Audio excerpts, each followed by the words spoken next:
नमस्कार सर। ये क्या चल रहा था हम लोगों का टॉपिक? अभी तक क्या क्या हम लोग कवर किए हैं? क्या अभी टॉपिक आज का पहले वाला टॉपिक कौन सा है? संविधान की विशेषताएं, ये टॉपिक है। लेकिन हम लोगों ने इधर क्या क्या कवर किया है? अभी 5 से 6 क्लास वाली वही, उसमें क्या क्या कवर हुआ है? सबसे पहला वाला टॉपिक क्या क्या कराया था? संवैधानिक विकास। और संवैधानिक विकास में मैंने क्या कराया था? एक कंपनी के अधीन जब शासन था उस समय संवैधानिक विकास क्या हुआ, और एक जब भारत कंपनी से स्वतंत्र हुआ, भारत किसके अधीन हुआ हो गया था? ब्रिटिश क्राउन के। उस समय संवैधानिक विकास क्या हुआ, वो हो गया था 2 पार्ट में। फिर उसके बाद मैंने कौन सा टॉपिक कराया था? प्रस्तावना। एक आपका टॉपिक हुआ होगा। प्रस्तावना के बाद अनुसूचियां भी हो गया है। और कौन सा टॉपिक हुआ उसके बाद? बहुत इंपॉर्टेंट क्या हो गए थे?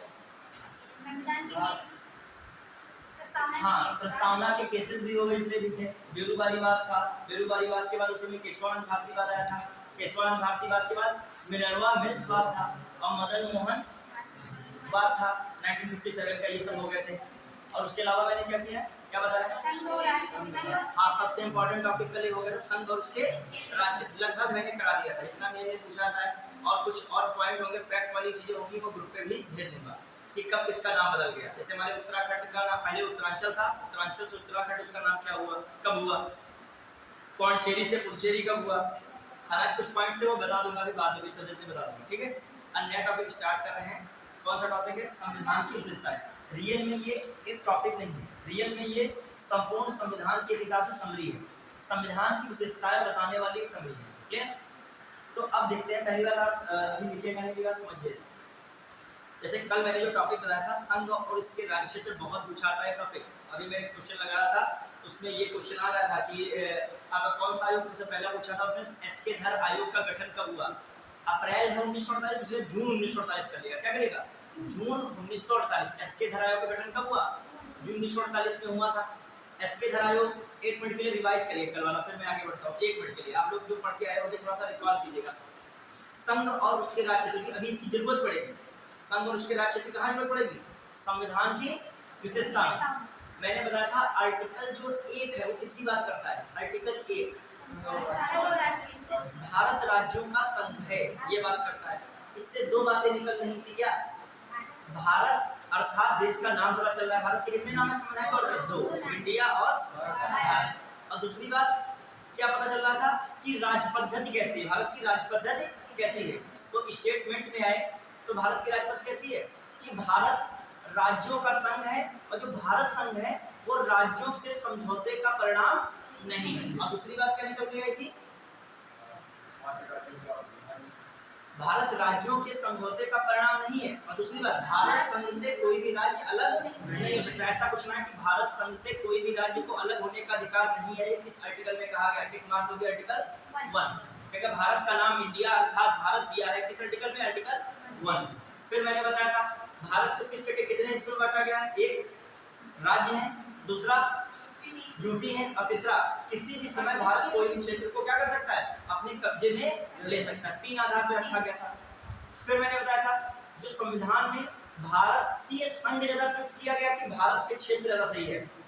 भारत के क्षेत्र ज्यादा सही है, क्योंकि भारतीय संघ में क्या आता है? राज्य केवल आते हैं, और भारतीय क्षेत्र में क्या आता है? सब कुछ आ जाता है। क्लियर? ये सब बात। फिर आर्टिकल 2 में मैंने क्या बताया था? बहुत पूछा था आर्टिकल 2, भारत संघ में नए राज्यों का प्रवेश, मतलब वो राज्य कभी भारत संघ का हिस्सा नहीं थे, ये कौन कहता है? और उनका गठन, और नए राज्यों का गठन, ये कौन आर्टिकल कहता है? क्लियर? जैसे दादरा नगर हवेली, इस पर पहले किसका अधिकार था? दादरा नगर हवेली पर पुर्तगालियों का। किसका अधिकार था? पुर्तगालियों का। 1954 में दादरा नगर हवेली पुर्तगालियों के चंगुल से निकल आया। 61 तक वहां अपने आप लोग सरकार चलाते रहे, और 61 में 10वां संविधान संशोधन अधिनियम हुआ। कौन सा? 10वां। कौन सा मैं बात कर रहा हूँ? दादरा नगर हवेली। पूछ सकता है दादरा नगर हवेली, ठीक है। दादरा नगर हवेली कौन जो है, इस पर किसका शासन था? पुर्तगाली शासन था। मतलब भारत की आजादी के बाद इस पर पुर्तगाल का शासन था। सोचिए, भारत स्वतंत्र 47 में हो गया था, लेकिन पुर्तगालियों से मुक्त कब कराया गया? 1954 में। और 54 से 61 तक शासन चलता रहा। वहां के लोगों ने अपना शासन चलाते रहे। पुर्तगालियों से मुक्त करा दिया गया था कब? 1954 में। फिर 61 में कौन सा संविधान संशोधन? 10वां संविधान संशोधन, कॉन्स्टिट्यूशन अमेंडमेंट एक्ट 1961। पुर्तगाली को क्या कर दिया गया? भारतीय यूटी बना दिया। क्या बना दिया गया? क्वेश्चन आ जाए पुर्तगाली दादरा नगर हवेली को, क्वेश्चन आ जाए दादरा नगर हवेली को भारत में संघ शासित राज्य का दर्जा कौन से संविधान संशोधन द्वारा दिया गया? याद रखिएगा कौन सा संविधान संशोधन? 10वां। कब हुआ 10वां संविधान संशोधन? 1961। क्लियर, याद रखिएगा। फिर आ जाइए, और फिर आता है आपका दमन दीव। दमन दीव खासकर दीव ज्यादा फोकस रहता है, वह गोवा, वह गोवा। याद रखिएगा 1961 में पुर्तगालियों से मुक्त कराया गया, पुर्तगालियों से मुक्त कराया गया, इसको मुक्त करा दिया गया था। कौन सा संविधान संशोधन द्वारा? जो है कौन सा? 12वें संविधान संशोधन द्वारा। 12वें संविधान संशोधन द्वारा कब हुआ था? 1962 में हुआ। इसके द्वारा क्या कर दिया गया था? यूटी का दर्जा दिया गया। क्या मिला इनको? यूटी का दर्जा। इसको यूटी का दर्जा मिला था, याद रखिएगा। पूछा था दीव और गोवा को यूटी का दर्जा किस संविधान संशोधन द्वारा मिला? 12वें द्वारा। कौन कब? 1962 में। ध्यान रखिएगा इसको भी। किस औपनिवेशिक शक्ति के अंडर में था ये? पुर्तगाली। किसके अंडर में था? पुर्तगाली। अब इसके बाद एक और आता है, उसका नाम है पुडुचेरी, पौंडीचेरी। पौंडीचेरी, इसको दिमाग में रखें, तीन बहुत इंपॉर्टेंट है। पौंडीचेरी ये भी 1961 तक इसके अंडर में रहा, और 1961 में किससे जो है 1954 में फ्रांसीसियों से मुक्त कराया गया। किससे मुक्त कराया गया? फ्रांसीसियों से मुक्त कराया गया। और इसको दर्जा कब दे दिया गया यूटी का? याद रखिएगा इसको भी। कब दर्जा दिया गया? 19 जो है कौन सा 12-14 कॉन्स्टिट्यूशन अमेंडमेंट 2000 में 1962 याद रखिएगा। इसको भी कौन सा दर्जा दिया गया? यूटी इसका दर्जा मिला। किसका दर्जा मिला? यूटी इसका दर्जा। तो याद रखें, तीन ये पूछे जाते हैं, इनकी शक्तियां पूछी जाती है, किस औपनिवेशिक शक्ति के अधीन था और किस संविधान संशोधन द्वारा इनको किसका दर्जा दिया गया? यूटी का। याद रखेंगे, चार है, एक दादरा नगर हवेली, एक दमन दीव, और एक जो है गोवा, और एक कौन है आपका? पौंडीचेरी। आज उसका नाम पुडुचेरी है, वर्तमान नाम से क्या चल रहा है? पुडुचेरी। क्लियर। और गोवा को तो बाद में किसका दर्जा दे दिया गया? यूपी से दर्जा किसका मिल गया इसको? 1987 में राज्य का दर्जा। किसका मिल गया दर्जा? राज्य। ये वन एग्जाम में भी क्वेश्चन आते हैं, पुलिस वगैरह में आ सकते हैं ऐसे क्वेश्चन कि पुर्तगाली के अधीन भारत की आजादी के बाद भी कौन राज्य उनके अंडर में थे? कौन कौन लगाओगे? खासकर कौन कौन अंडर में थे? एक ऊपर गोवा, दमन दीव और दादरा नगर हवेली। वहां पे टिक कौन नहीं लगाओगे? पुडुचेरी नहीं लगाओगे। क्लियर। अब आइए, जो है ये बेसिक था, वो हमने कल का हिस्सा था, उसको मैंने बता दिया। अब आइए, तो इसमें आपका इंपॉर्टेंट फिर तीसरा आर्टिकल क्या कहता था? तीसरा बताइए। आर्टिकल 3 क्या कहता था? भारत संघ के जो अंदर है उनके राज्यों की सीमा में परिवर्तन और नाम में परिवर्तन, या नए राज्यों का स्थापना। मतलब नए राज्य की स्थापना करना। उत्तर प्रदेश से जैसे बना उत्तराखंड, इसकी स्थापना हुई किस आर्टिकल के तहत? 3। आंध्र प्रदेश 2 जून 2014 को आंध्र प्रदेश से एक कटकर अलग राज्य बन गया, कौन? तेलंगाना। इसकी स्थापना किस आर्टिकल के तहत? 3। तो ये सब कौन है? 3। किसी राज्य का मतलब गठन कर दिया जाए देश के अंदर, और या उसकी सीमा में परिवर्तन कर दिया जाए, क्या कर दिया? नाम में बदलाव कर दिया, सब किसमें आ जाएगा? आर्टिकल 3। और इसके लिए संविधान के आर्टिकल 368 के तहत कोई संशोधन की जरूरत नहीं पड़ेगी, बल्कि किसके द्वारा संशोधित हो जाएगा? किसके द्वारा सही हो जाएगा? साधारण बहुमत द्वारा। किसके द्वारा? साधारण बहुमत। अब आइए संविधान की विशेषता। फिर अगला चौथा आर्टिकल क्या था? हाँ, बस आर्टिकल 2 और आर्टिकल 3 में जो कुछ भी होगा वो 368 के तहत संशोधित नहीं माना जाएगा, या उसके 368 के तहत संशोधित नहीं किया जाएगा। ये कौन कहता है? आर्टिकल 4 कहता है। तो आपका संघ और इसके राज्य क्षेत्र के बारे में तभी पता होगा जब तक आर्टिकल आपको 4 नहीं पता होंगे, उसके अंदर की बातें नहीं पता होंगी। अब आइए संविधान की विशेषताएं देखते हैं। कौन सी बातें हैं? संविधान की विशेषताएं।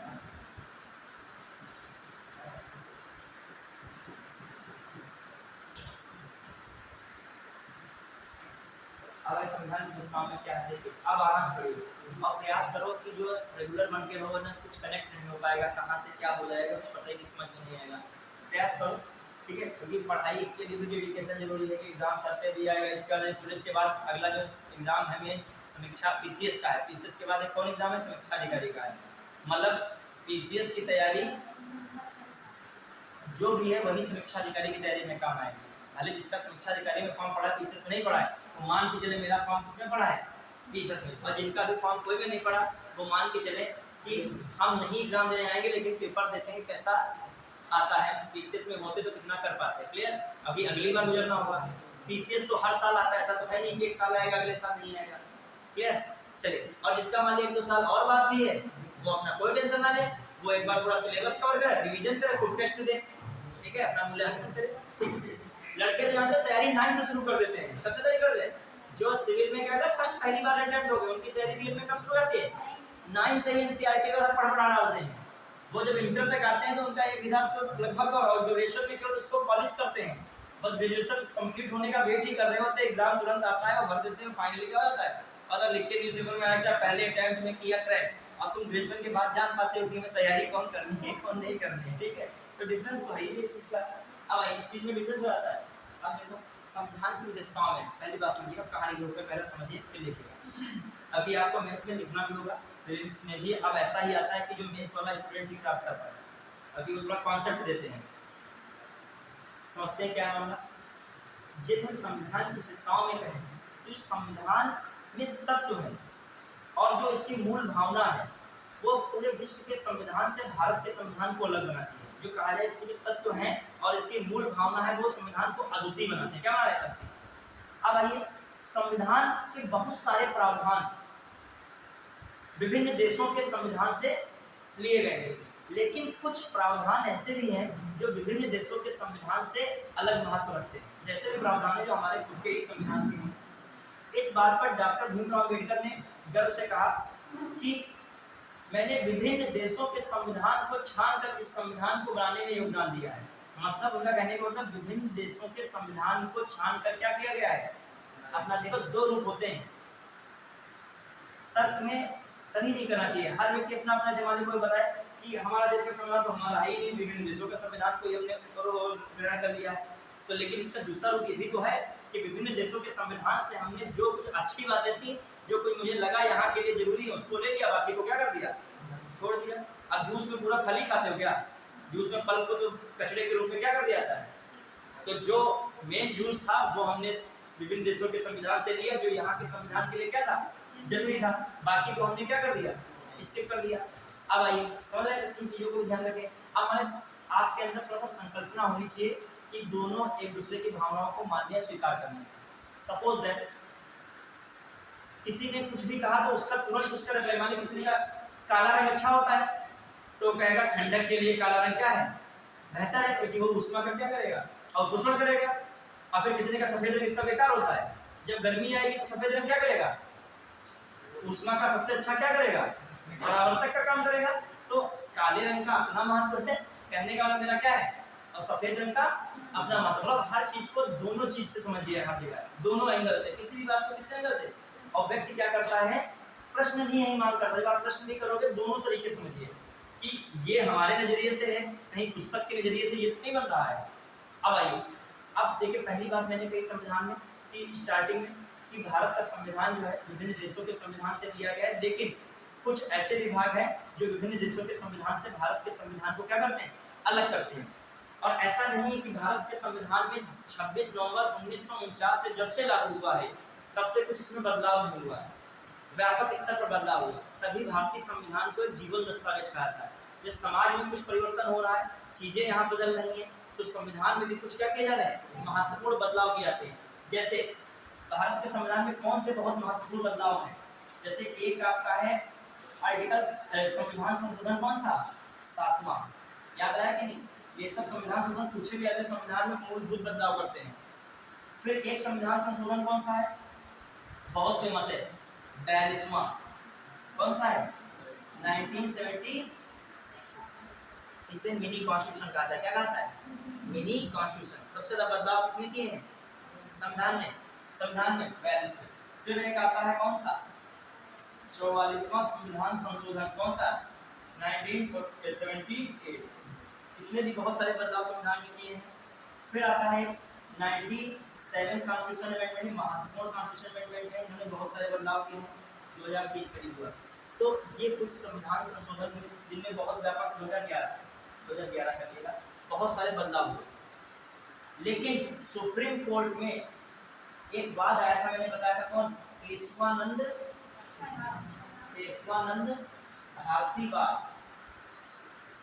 भारतीवाद। इस बात में सुप्रीम कोर्ट ने कहा कि यह व्यवस्था तो ठीक है, लेकिन 368 के अंतर्गत, किसके अंतर्गत, कौन से आर्टिकल के अंतर्गत, आर्टिकल 368 के अंतर्गत संसद को जो भी शक्ति दी गई है उन शक्तियों का प्रयोग तो कर सकती है, लेकिन ऐसा नहीं है कि संविधान के मूलभूत ढांचे को ही बदला जा सके। समझ रहे हैं? मतलब बदलाव हो सकता है लेकिन संविधान के मूलभूत ढांचे में परिवर्तन नहीं होना है। वो कौन सा आर्टिकल है, कहा गया है आर्टिकल 368 के तहत मिली संसद की शक्ति संविधान के मूलभूत ढांचे को परिवर्तित नहीं कर सकती है। समझता है बात को? मतलब आर्टिकल 368 के तहत सरकार को एक पावर है कि संविधान में संशोधन करने की, लेकिन इसमें संशोधन नहीं हो सकता है संविधान के मूलभूत ढांचे में। तो ये बात किसमें चल रहा है, हम लोग अभी समरी को लगा रहे हैं, टेंशन आएगा, हेडिंग लगा बता के पढ़ाएंगे। कहने का मतलब केवल मेरा इतना है, क्वेश्चन आ जाए आर्टिकल 368 के तहत मिली संसद की शक्ति संविधान के मूलभूत ढांचे को नहीं बदल सकती है, ये निम्नलिखित में से किस वाद का निष्कर्ष है? तो कौन लगाओगे? केशवानंद भारतीवाद 1973। ये तो मैंने बताया था कल इसके बारे में, केशवानंद भारतीवाद क्या था। ये खंडपीठ कितने की बनी थी? 13 की। सबसे हाईएस्ट जो की खंडपीठ यही बनी है, और फैसला किससे आया था? 7 और 6 से। मतलब 7 इसके पक्ष में थे, 6 क्या थे? तगड़ा पोजीशन था, इसमें बराबर का था। जो आधे बात इधर को मान रहे तो आधे उधर को भी मान रहे, बस एक का फर्क था केवल। तो ये फर्क ना होता तो ये केशवानंद भारतीवाद भी फाइनल नहीं होता, मान लीजिए। क्योंकि देखिए बराबर पे है, जो ऑड नंबर है तो है बराबर, मतलब ऐसा आ गया। इवन नंबर कर देते तो क्या हो सकता था? तो ऐसी स्थिति बराबर भी हो सकती थी। इसीलिए खंडपीठ ज्यादातर बनती है किस नंबर बनती है? Odd number. 5 की बनेगी, 3-2 का फैसला है ना, 4 की बनाओगे 2-2 का फैसला आ जाएगा, और 2-2 का मतलब कुछ भी नहीं। ठीक है, 2 लोग इधर उतनी ताकत से खींचो, 2 लोग इधर खींचो, रस्सी टूट जाएगी, लेकिन कोई फर्क नहीं पड़ेगा। जब तक कमजोर एक पक्ष नहीं हुआ तब तक दूसरा जीतेगा नहीं। अब आई तो ये बातें हमने बेसिक बता दी, कुछ बताया ही नहीं, केवल ये मैंने बताया है कि जो अपना संविधान है उसमें मूल तत्व है, मूल भावना है, वो अन्य संविधानों से भारतीय संविधान को अद्वितीय करता है। विभिन्न देशों के संविधान से भारत के संविधान में तत्व समाहित है, कुछ ऐसे तत्व हैं जो अन्य देशों के संविधान में नहीं मिलते हैं। फिर मैंने बताया कि भारतीय संविधान में एक और चीज समझिएगा, सबसे ज्यादा प्रभाव किसका रहता है? भारत शासन अधिनियम। कौन है भारत शासन अधिनियम? 1935। पूछना था भारतीय संविधान का मुख्य स्रोत कौन है, तो क्या लगाओगे? भारत शासन अधिनियम 1935। फिर मैंने कहा संविधान में कुछ संशोधन बड़े महत्वपूर्ण हुए हैं, कौन से? 7वां, 42वां, 44वां और कौन 57वां। इन संविधान संशोधन ने संविधान के बहुत सारे जो व्यापक बदलाव करने थे किए हैं, लेकिन एक और बात कही जा रही है, सुप्रीम कोर्ट ने निर्णय क्या दिया था? 368 के तहत संसद को मिली शक्ति संविधान के मूलभूत ढांचे को बदल नहीं सकती है। इतनी बातें हुई। अब आइए भारतीय संविधान की विशेषताएं, वो लिखनी है। तो पहली विशेषता लिखोगे, अभी लिखना नहीं। भारत का संविधान विश्व का सबसे लंबा संविधान है, इसको समझेंगे, लेकिन उससे पहले जो कुछ बातें हैं वो लिख लीजिएगा, मेंस में काम आएंगी। जैसे मेंस में लिखने को है भारतीय संविधान की विशेषताओं का उल्लेख करो, तो तुरंत हेडिंग नहीं कर डाल दोगे कि भारत के संविधान की मुख्य विशेषताएं निम्नलिखित हैं, अकेडमी जैसा। तो पहली विशेषता लिखा भारत का संविधान विश्व का सबसे लंबा संविधान है, ये लिख दिया। अब आप पीसीएस में क्वेश्चन कैसे आ सकता है, समीक्षा करेंगे, ऐसे लिखेगा भारत का संविधान विश्व का सबसे लंबा संविधान है। ऑप्शन लिखेगा 1, नंबर 1 लिखा। फिर देखिए पहले समझिएगा ध्यान से, भारत का संविधान विश्व का सबसे लंबा संविधान है। फिर लिखेगा कारण है, मतलब कारण है डैश लगा, फिर क्या कारण पूछ रहा क्यों है आखिर, समझ पाए बात को। फिर नंबर 1 लिखेगा भौगोलिक एवं विविधतापूर्ण देश होना, भौगोलिक रूप से विस्तार एवं विविधतापूर्ण देश होना, पहला पॉइंट लिखा। दूसरा 1935 भारत शासन अधिनियम का प्रभाव होना। तीसरा पॉइंट, राज्य और केंद्र के लिए एक ही संविधान का होना। और चौथा पॉइंट, इनमें से कोई नहीं। अब फिर लिखिएगा, अब चौथा पॉइंट इनमें से कोई नहीं, 4 लिखा है, अभी हम लिख रहा हूं वहां ऑप्शन 1 2 2 3 1 2 3 1 2, बस ऐसे ऑप्शन देगा ना, समझ पाएगी नहीं? मतलब इस तरीके से 1 2 3 तीनों बातें क्या है, सही है। क्यों है भारत का संविधान विश्व का सबसे लंबा लिखित संविधान? क्योंकि भारत का भौगोलिक विस्तार भी बहुत है, विविधतापूर्ण देश है, क्योंकि बहुत सारे जाति धर्म मजहब संस्कृति को मानने वाले लोग हैं, सबके लिए प्रावधान करना जरूरी था। फिर तीसरी बात क्या है, फिर मैंने क्या बताया, 1935 का इस पर जो है क्या है, प्रभाव भी ज्यादा है। क्लियर? ये सारे कारण बन के भारत का संविधान को क्या बनाते हैं, सबसे लंबा संविधान बनाते हैं। समझ पाए कि नहीं? अभी आगे ये सब बातें आएंगी, मतलब ये सब बातें ऐसी हैं, आपको लगेगा हमें आता है, लेकिन जब एग्जाम में क्वेश्चन आएगा तो लगेगा लाइन तो रट बहुत रहे थे, भारत का संविधान जो है विश्व का सबसे लंबा संविधान, इसका मतलब तो कभी समझे ही नहीं। ठीक है, आइए तो पहले कुछ बातें लिख लीजिएगा, स्टार्टिंग की लिखिए, स्टार्टिंग कुछ बात लिखिएगा, मैं फटाक से कुछ 5-6 पॉइंट लिखो, जिस तभी तो हम लिखेंगे, विशेषताएं हम लिखे थे। ठीक है, भारतीय संविधान के तत्व एवं मूल भावना, भारतीय संविधान के तत्व एवं मूल भावना इसे अद्वितीय बनाते हैं। भारतीय संविधान के तत्व एवं मूल भावना इसे अद्वितीय बनाते हैं, इसे अद्वितीय बनाते हैं, इसे अद्वितीय बनाते हैं। तेज लिखिएगा बच्चों को, लिखना हमेशा पीछे से कोई भी नौकरी पाओगे लिखना तेजी होता है। ठीक, अद्वितीय बनाते हैं। भारत के संविधान में विभिन्न देशों के संविधान, भारत के संविधान में बहुत से तत्व विभिन्न देशों के संविधान से लिए गए, विभिन्न देशों के संविधान से लिए गए, लेकिन विभिन्न देशों के संविधान से लिए गए, लेकिन कुछ ऐसे तत्व हैं जो विभिन्न देशों के संविधान से अलग पहचान रखते हैं। कुछ ऐसे तत्व हैं, इसमें कुछ ऐसे तत्व हैं जो विभिन्न देशों के संविधान से अलग पहचान रखते हैं, अलग पहचान रखते हैं।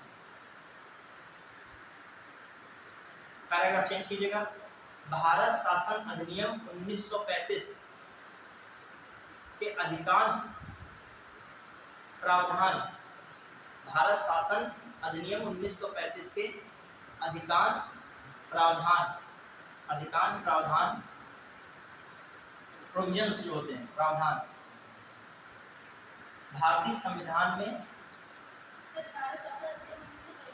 के अधिकांश प्रावधान इस संविधान में समाहित किए गए, अधिकांश प्रावधान इस संविधान में समाहित किए गए।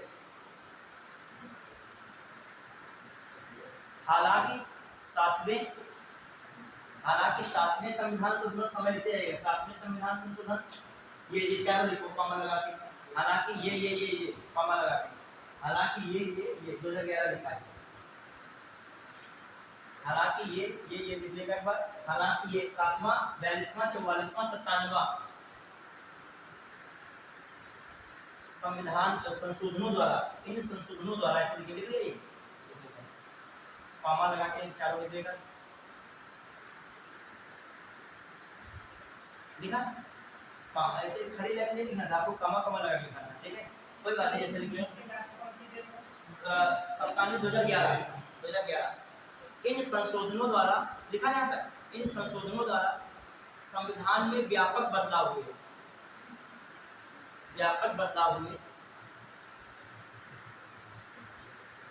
फिर केशवानंद भारतीवाद 1973, केशवानंद भारतीवाद 1973 में सर्वोच्च न्यायालय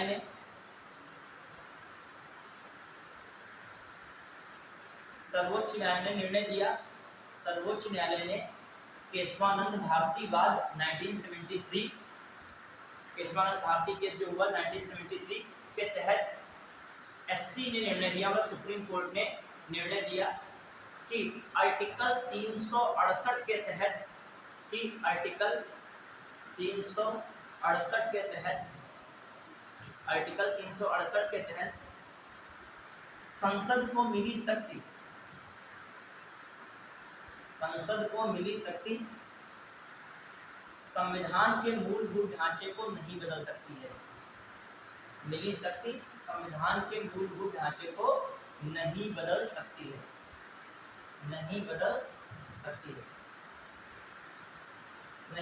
समझ पाए बात को? अब आइए, संविधान की विशेषताएं कुछ इस प्रकार हैं। भारतीय संविधान की विशेषताएं कुछ इस प्रकार है। पहली विशेषता डालिएगा, भारतीय संविधान विश्व का सबसे लंबा संविधान है। बस ऐसे लिखिए, विश्व का सबसे लंबा संविधान, सीधे लिखिए। भारतीय संविधान तो समझ ही रहे हो है, देखिए आप पहला हेडिंग क्या है आपका, विश्व का सबसे लंबा संविधान। ठीक, समझ आ गया? कभी भी कोई टॉपिक करे थोड़ा सा उसकी भूमिका होनी चाहिए, वरना आप समझ ही नहीं पाओगे। आप अब स्त्री पढ़ रहे हो, आपको फीलिंग्स तक नहीं रहना, आपके अंदर अंडरस्टैंडिंग आनी चाहिए, तभी आप क्वेश्चन कर पाओगे। मैंने बताया था ना, क्वेश्चन कथन कारण वाले आएंगे, आप अंदर समझ जाओगे, सही टिक लगा दोगे। बगल वाला समझ ही नहीं पाएगा, क्या समझ के सही लगा देंगे। अभी वो संकल्पना आपके अंदर बन जाएगी। जब आप ज़्यादा अंडरस्टैंडिंग करोगे कॉन्स्टिट्यूशन का, तो आप समझ जाओगे कि ये क्लॉज ये कहता है, ये क्लॉज ये, तो इसका तर्क ये है। ठीक है, जैसे कोई मेरे सामने कुछ बोलेगा पॉलिटी से जुड़ा हुआ, तो मैं समझ जाऊंगा कि वो सही कितना बोल रहा है, गलत कितना बोल रहा है। क्यों? क्योंकि उसने जो है ऊपर का पढ़ा होगा, तो समझ ही नहीं पा रहा। हमने उस बात को डेप्थ में पढ़ा है, अभी समझ जाओगे कैसे क्या बातें होती हैं।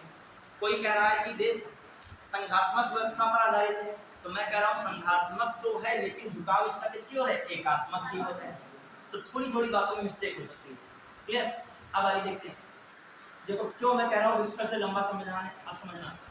देखिए, विश्व में जो देखा जाए, सबसे पहला लिखित संविधान था अमेरिका का। किसका था?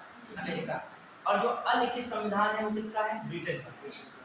लेकिन भारत का जो संविधान है, विश्व का सबसे लंबा क्या है? विस्तृत लिखित संविधान है। अब सबसे लंबा लिखित संविधान है, ये मैंने कहा।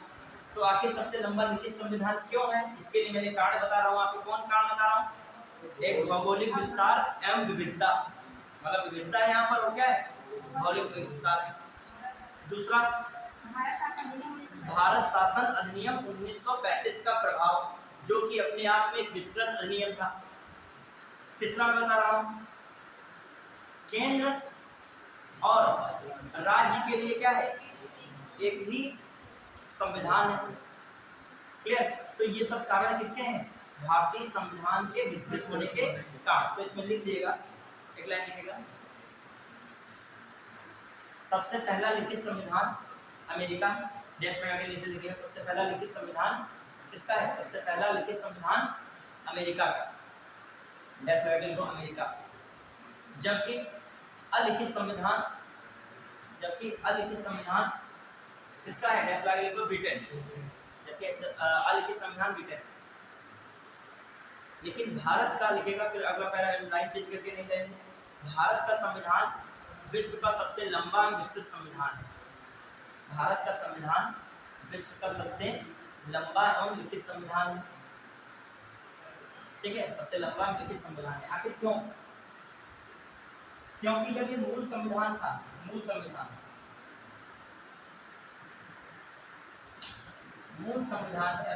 मैंने बोला सबसे लंबा, तो यहाँ पर दिखा दीजिए क्यों आखिर है।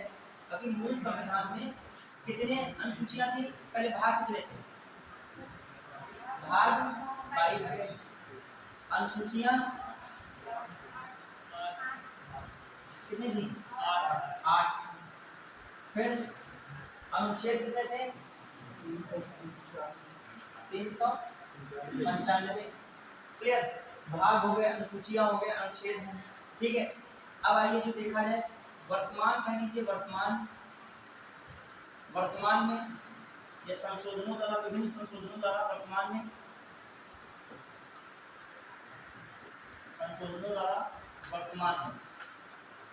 ये भाग 22 से मैंने क्या बताया था? कौन सा भाग कट गया था बच्चों? खासकर पहले 9 काटे दे रहे हैं, और फिर हम 9 तो था ही था, तो हम यहाँ पर एक बढ़ा दे रहे हैं, 9A और 9B बढ़ा दिए।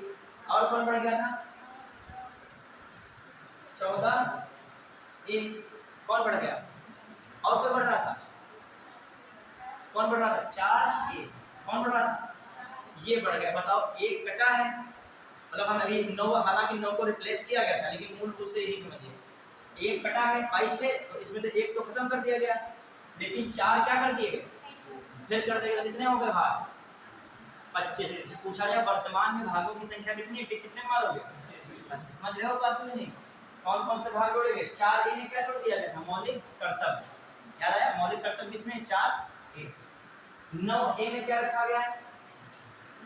नगर निकाय, इसको रखा गया। और 9 बी में किसको रखा गया था? सहकारी समितियां। और 14 ए में क्या रखा गया था? क्या रखा गया था? ये पूछा गया 14 ए क्या रखा गया था? अधिकरण, ट्रिब्यूनल्स, इसमें रखे गए थे। तो ये तो लिखेगा भाग, लिखेगा वर्तमान में भागों की संख्या, लिखेगा 25। भागों की संख्या कितनी है? भागों की संख्या कितनी? 25। अब ऑप्शन ही ना मिले 25 तो बात अलग है, वरना कितने भाग हैं? 25। अब ब्रैकेट भी लिखिएगा, ऐसे ब्रैकेट ऐसे बनाइएगा और इसमें इसको लिख दे कट्टा, ठीक है। और इसको क्या करेंगे? 4 ए 9 ए 9 की कॉमा लगा के 4 ए 9 ए जिसे याद है, ठीक है। और 14 ए, क्लियर। और लिखना चाहिए, लिख लेगा इसके ऐसे 4 ए लिखा है, उसी में लिख लेना कहीं पे क्या है, ये क्या है? 4 ए डीपी को लिखेगा मौलिक कर्तव्य। आप इसको एफडी लिखना चल जाएगा शॉर्ट में। 4 ए में क्या है? एफडी। और ये आपका 9 में क्या है? नगर निकाय। और 9 बी में क्या है? 9 बी सहकारिता। और 14 ये क्या है आपका? अधिकरण या न्यायाधिकरण। अधिकरण ये एग्जाम में पूछा था 2021-22 में आया है मैट्रिक वाला में। न्यायाधिकरण, अधिकरण या न्यायाधिकरण दोनों बात है। इंग्लिश में कहते हैं ट्रिब्यूनल। क्या कहते हैं? Tribunal, tribunals. और ये है म्युनिसिपैलिटीज, ये है कोऑपरेटिव सोसाइटीज, और ये है फंडामेंटल ड्यूटीज। ब्रैकेट में लिखना थोड़ा सा, ठीक है ना। ठीक, तो ये विस्तृत होने का कारण ये भी है। फिर कहा 465 से ऊपर जो अनुच्छेद हो चुके हैं, लिखो या ना लिखो फिर बदलते रहते हैं। इतना इसको समझ लो 400 से ऊपर चले, फिर भी बदल जाएगा। भाई नारी शक्ति वंदन अधिनियम आया, अभी इसी में कुछ संशोधन करते हैं, जोड़ दें, तो इसको मान के चलो 400 प्लस चल रहे हैं। कितने चल रहे हैं? 400 बढ़ते घटते रहते हैं। ये अनुसूचियां लिख लो। वर्तमान सूची में कितनी होगा? ये लिखिए 12। ये वर्तमान सूची में संख्या कितनी है? 12। 400 से अधिक अनुच्छेद लिखना, ऐसे लिखना चाहिए, लिख लो 400 से अधिक अनुच्छेद। और अनुसूचियों में लिखना कितनी है? 12। मतलब ये आप बता रहे हो लंबा संविधान इसीलिए है कि इतनी चीजें यहाँ पर हैं। फिर आइए अब लिखेगा विस्तृत संविधान होने का कारण। देखिए उसके नीचे पॉइंट, विस्तृत संविधान होने का कारण। विस्तृत संविधान होने का कारण देखिए, पहला कारण क्या है? भौगोलिक विस्तार। पहला कारण क्या है? भौगोलिक विस्तार, ठीक है। भौगोलिक विस्तार एवं विविधता, एवं विविधता, भौगोलिक विस्तार एवं विविधता। दूसरा पॉइंट, भारत शासन अधिनियम 1935 का प्रभाव। भारत शासन अधिनियम 1935 का प्रभाव, थोड़ा तेज लिखेगा उसको, अभी तो बहुत ज़्यादा है, पहली विशेषता है। भारत शासन अधिनियम 1935 का प्रभाव, जो कि एक विस्तृत अधिनियम था, जो कि एक विस्तृत अधिनियम था। भारत शासन अधिनियम 1935 का प्रभाव, जो कि एक विस्तृत अधिनियम था, ठीक है। फिर अगला पॉइंट लिखेगा केंद्र और राज्य के लिए एक संविधान। केंद्र और संघ, मतलब संघ और राज्य के लिए एक संविधान। ये भी तो बड़ा होने का कारण हो गया। अभी आपके में केवल संघ की संसदीय शासन प्रणाली नहीं लिखी है, आपके में कहाँ की संसदीय प्रणाली भी है? राज्य की भी है। तभी आपका क्या रहता है? बड़ा नहीं कॉन्स्टिट्यूशन आता है। केंद्र और राज्य के लिए एक संविधान। फिर लिखिए अगला पॉइंट, कानून विशेषज्ञों का, संविधान सभा में कानून विशेषज्ञों का प्रभाव, प्रभुत्व लिखिए। संविधान सभा में कानून विशेषज्ञों का प्रभुत्व। संविधान सभा में कानून विशेषज्ञों का प्रभुत्व। देखो ज्यादातर संविधान में सब वकील ही थे। सरदार वल्लभ भाई पटेल, डॉक्टर भीमराव अम्बेडकर जो है वो भी जो है क्या वकील, सरदार वल्लभ भाई पटेल भी वकील, मतलब लगभग सब वकील है। जवाहरलाल नेहरू भी वकील, जो आ रहा है सब वकील ही है। और जो वकील सब कानून के क्या है सब, तो वो कह रहे हैं ये भी जोड़ दो, तो कह रहे नहीं ये भी होना चाहिए। आप कभी कानूनी लोगों को रख के बैठिए तो आप जो हर एक चीज में तो मानक लगा होगा कि इतना इतना निकलना चाहिए रोड पे, इतने इतने चलना चाहिए, रोड पे ये नियम है वो कानून है, ठीक है। बहुत सारी चीजें होती है ना, तो बहुत सारे प्रावधान बदलते गए। अभी मान लीजिए कानून विशेषज्ञों का प्रभुत्व नहीं होता तो उसमें इतनी क्लास नहीं बनते। अभी टीचर के हिसाब से सोचता, टीचरों का भी प्रभुत्व था, ऐसा नहीं है जो वकील था खासकर वो शिक्षक जरूर रहा है अपने जीवन में, ठीक है। आइए अब अगला मामला क्या है, और देखिए वकील ही मेन न्यायपालिका को चला रहे हैं। जज तो बैठ के दोनों लोगों को जज क्या करता है, इधर वकील की लड़ाई सुनता है, उधर की सुनता है। ये यदि इस पक्ष में बात कर रहे हैं तो वो इस पक्ष में बात कर रहा है। यदि वो कह रहे हैं गाड़ी जो है तेज चला रहा था, एक बोला तभी एक्सीडेंट हुआ, तो एक बताएगा इनकी गाड़ी से पीछे से कुछ जो है खतरा होने की संभावनाएं थी तभी ये तेज चला रहे थे, समझ रहे। तो मतलब एक बात को बनाएगा, दूसरे बात को क्या करेगा, काटेगा। निर्णय बाद में किसको लेना है, बिना वकील के जज नहीं हो सकता संभव। जज तो तभी देगा जब निर्णय पे कुछ निष्कर्ष, और निष्कर्ष निकालेंगे कौन, वकील लोग। तभी जो है पेशी भी लगती जाती है, कभी कभी निर्णय नहीं हो पाता है। चलिए अगला मामला है, ये हो गया आपका, समझ पाए कि नहीं। अब अच्छा एक और बात, जैसे भारतीय संविधान में जो केवल मौलिक सिद्धांत ही नहीं दिए हैं, इसमें प्रशासनिक व्यवस्थाएं भी दी हैं, तभी भी ये क्या हो सकता है और विस्तृत। एक लाइन लिखना चाहो, लिख लीजिए। भारतीय संविधान में मौलिक सिद्धांतों के साथ साथ प्रशासनिक व्यवस्था, प्रशासनिक एवं राजनीतिक व्यवस्था का भी उल्लेख है।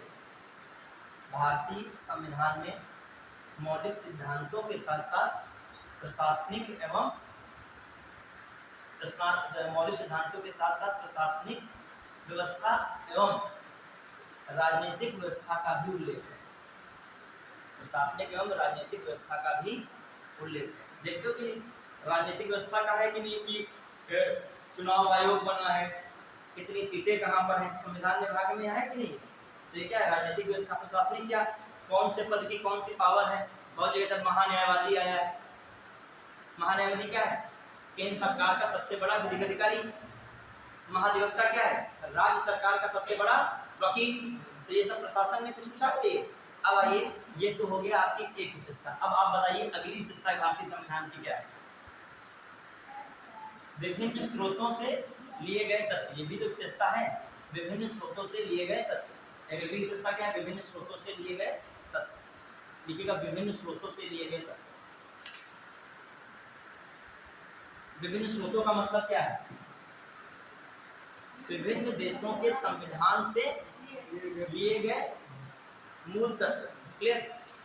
इसमें लिखिएगा डॉक्टर भीमराव अम्बेडकर का कोड लिख लीजिए। ये मानिए आए किसने कहा है, तो वहाँ पे टिक मार दो कि डॉक्टर बी आर अम्बेडकर ने कहा होना। कौन सा बी एन राव लगाओगे, कुछ लोग पालकी वाला लगाओगे, मुंशी लगाओगे वाला। ये कोड किसका है, डॉक्टर बी आर अम्बेडकर ने कहा। डॉक्टर बी अम्बेडकर ने घोषणा की, डॉक्टर बी आर अम्बेडकर ने घोषणा की कि भारत का संविधान विभिन्न देशों के संविधानों को छान कर बनाया गया। भारत का संविधान विभिन्न देशों के संविधान को छान कर बनाया गया। भारत का संविधान विभिन्न देशों के संविधान को छान कर बनाया गया। यह स्टेटमेंट इस तरीके भारत के यह कथन किसका है, भारतीय संविधान में तत्व विभिन्न देशों के संविधानों के तत्वों को छान कर लिए गए हैं। इस तरीके का सेंटेंस तो कौन लगाओगे, तभी बी आर अम्बेडकर। मतलब मूल सिद्धांत यही है। मैंने कहा था कि 42वें संविधान संशोधन द्वारा प्रस्तावना में कितने शब्द जोड़े गए, कितने जोड़े गए, बताइए बताइए सत्यम बताइए। 42वें संविधान 1976 द्वारा प्रस्तावना में कितने शब्दों को जोड़ा गया, आए थे एग्जाम। आज तुम लोग कितने बता रहे हो, कितने बता दिए, हाँ तुम लोग कितने बता रहे थे बताइए। ये 4 बता रहे थे, 3 बता रहे हो, तुम कितने बता रहे हो, सब 4 ही जोड़े गए भैया। अभी कम पड़ गए, ये आया है क्वेश्चन, ठीक है। ये ऐसा क्वेश्चन घुमा के, मतलब ये पजल नहीं है वो। देखो यही कानूनी बात है। कानूनी बात क्या है, बिल्कुल सटीक। ये है पूर्ण विराम है तो उसको भी जोड़ रहे हो, ठीक है। तो 3-4 शब्द कौन कौन है, समाजवादी, पंथनिरपेक्ष और अखंडता। तो कितने शब्दों के कहा, कितनी अवधारणाएं जोड़ी गई समानता, कितनी 3 अवधारणाएं। 3 अवधारणा कौन है, भाई एक बात तुम्हारी निकल रही कौन सी, समाजवादी, दूसरी कौन आ रही है पंथनिरपेक्ष, और एक कौन है अखंडता। अवधारणाएं 3 है लेकिन शब्दों की संख्या कितनी है 4। इसको कब लागू किया गया बताइए, लागू कब किया गया,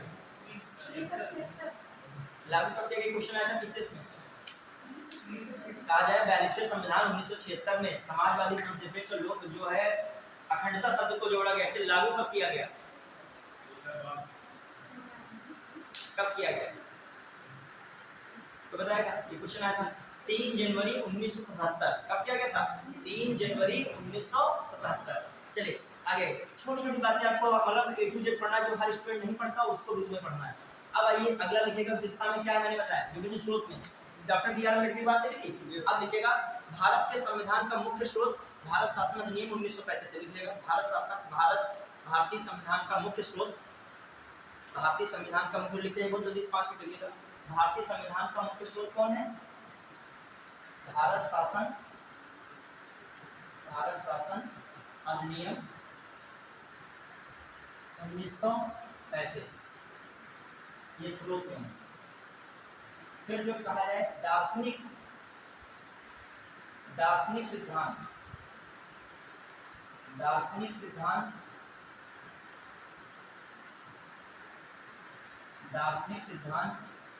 ब्रैकेट में कौन से दार्शनिक सिद्धांत है, क्वेश्चन आ जाए भारतीय संविधान में दार्शनिक सिद्धांतों को क्रमशः किन देशों से लिया गया है बताइए, और आपको पता है दार्शनिक सिद्धांत किन देशों से लिया गया है, बस आप ये नहीं जान पा रहे हो आखिर भारतीय संविधान में कौन से सिद्धांत दार्शनिक है।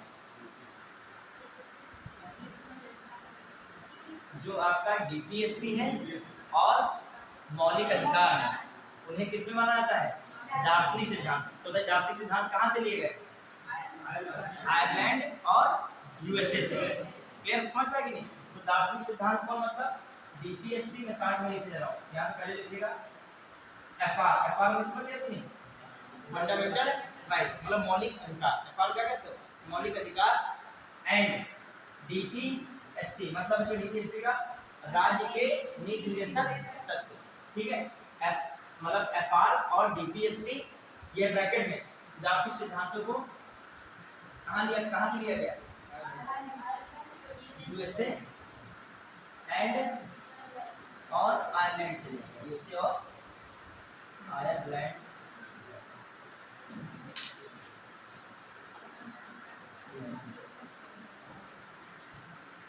ठीक है, ध्यान रखिएगा। अब आ जाइए स्रोत में थोड़ा बहुत बता रहे हैं। अब आइए कुछ और चीजें लिख देगा, कौन कौन सी मुख्य बातें, जैसे आपातकालीन उपबंध। आपातकालीन उपबंध कहाँ से ले गए, देखिएगा आपातकालीन उपबंध यदि आ जाए, वैसे तो जर्मनी मानते हो ठीक है, लेकिन जर्मनी ऑप्शन ना हो तो किसको मानोगे, भारत शासन अधिनियम 1935, उसमें भी यूज होता था आपातकालीन उपबंध 1861 के अधिनियम में। जब आता है अध्यादेश जारी करता है, तो अध्यादेश जारी करने में वहां पे यूज होता था गवर्नर जनरल जो है या वायसराय क्या कर सकता है, घोषित कर सकता है आपातकाल। तो आपातकालीन उपबंध का जो ऐसे जर्मनी स्रोत है लिखित में, वरना एक इसका स्रोत कौन सा हो जाता है भारत शासन अधिनियम। जैसे न्यायपालिका है, अपने भारत में जो न्यायपालिका ली गई है वो यूएसए से ली गई है, अमल ये न्यायपालिका नहीं देता है यूएसए, तो मूल जो संरचना न्यायपालिका की आई है वो कहाँ से आई है, मूल न्यायपालिका की भारत शासन अधिनियम 1935, क्योंकि इसने संघीय न्यायपालिका की व्यवस्था की थी कि नहीं की थी, फेडरल कोड 1937। तो कुछ चीजें बड़ा मतलब जो है दो जगह पे आ जाती हैं, वो बस वही आपको दिमाग में रखना है। आप कह रहे हो क्वेश्चन गलत हो गया, क्वेश्चन गलत नहीं है, एक होता है मूल अवधारणा और एक होता है कि उस पर कुछ और विचार करके नया जोड़ना। जैसे आपातकालीन का मूल जो है कहाँ से लिया गया, भारत शासन अधिनियम, लेकिन इसमें कुछ और जोड़ दिया गया, कहाँ से ले जाके जर्मनी से।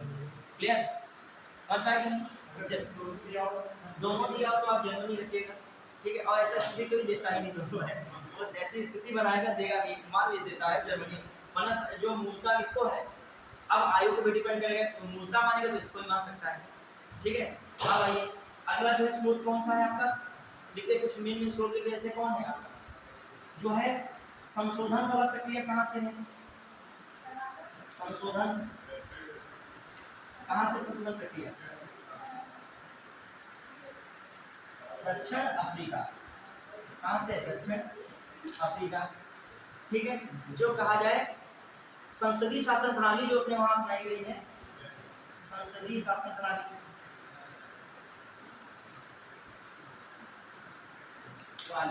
वो कहाँ से अपनाई गई है? ब्रिटेन से। बेसिक तो पता होना चाहिए, इसलिए टॉपिक ही अलग है, लेकिन वो टॉपिक थोड़ा सा टच करने ज़्यादा नहीं हो पाएगा, अभी फिर ये टॉपिक ही पूरा हो जाएगा। फिर क्या संघात्मक व्यवस्था कहाँ से अपनाई गई है? संघात्मक व्यवस्था कहाँ से? कनाडा से। ठीक है, मतलब हालांकि पूरी तरीके से संघात्मक व्यवस्था अपनाई नहीं गई है, लेकिन जो संघात्मक का तत्व मिलता है केंद्र और राज्य के बीच शक्तियों का विभाजन, इस तरीके की बात कहाँ से अपनाई गई है? कनाडा से। फिर आ जाइए जो है समवर्ती सूची, समवर्ती सूची की बात कहाँ से ली गई है? ऑस्ट्रेलिया से। कहाँ से ली गई? ऑस्ट्रेलिया। सामान्य है, बहुत सारी चीजें इसमें है, फिर तो बहुत बताना पड़ेगा, लेकिन बेसिक चीजें यही है। फ्रांस से क्या अपनाया गया है? फ्रांस से क्या? फ्रांस की मेन फ्रांस की क्रांति से अपनाया गया था कौन सा? समानता, स्वतंत्रता, देख लीजिएगा ये इंपॉर्टेंट, स्वतंत्रता, स्वतंत्रता, और कौन है? बंधुत्व। और क्या है? और बंधुत्व। और क्या है? बंधुत्व। एक स्वतंत्रता, समानता और बंधुत्व। अब आइए सामाजिक, राजनीतिक और आर्थिक न्याय कहाँ से लिया गया है? सामाजिक, आर्थिक और राजनीतिक आया है प्रस्तावना में, आया कि नहीं? कितने प्रकार का न्याय है? 3 प्रकार का, सामाजिक, आर्थिक, राजनीतिक न्याय। बताइए। रूस की क्रांति से लिया गया। किसी 1917 में रूसी क्रांति हुई थी, वहां से क्या लिया गया? सामाजिक, आर्थिक, राजनीतिक न्याय जो है 1917 की रूसी क्रांति से। कौन सा लिया गया है इसको? सामाजिक, आर्थिक और राजनीतिक न्याय, और राजनीतिक न्याय, सामाजिक, आर्थिक और राजनीतिक न्याय। ये कहाँ से लिया गया? रूस की क्रांति से। तो ये समझो मेन जो भी थे वो हमने लगभग लिखा है यहाँ पे। अब आ जाइए आपका जो है, जो लिखते हैं अगली विशेषता क्या है? अभी आया था जो है उत्तर प्रदेश लोक सेवा आयोग राज्य सेवा परीक्षा में क्वेश्चन आया था, भारतीय संविधान है। एक ऑप्शन था लचीला है, फिर एक था कठोर है, फिर लचीला और कठोर है, ना तो लचीला है ना ही कठोर है। क्या है?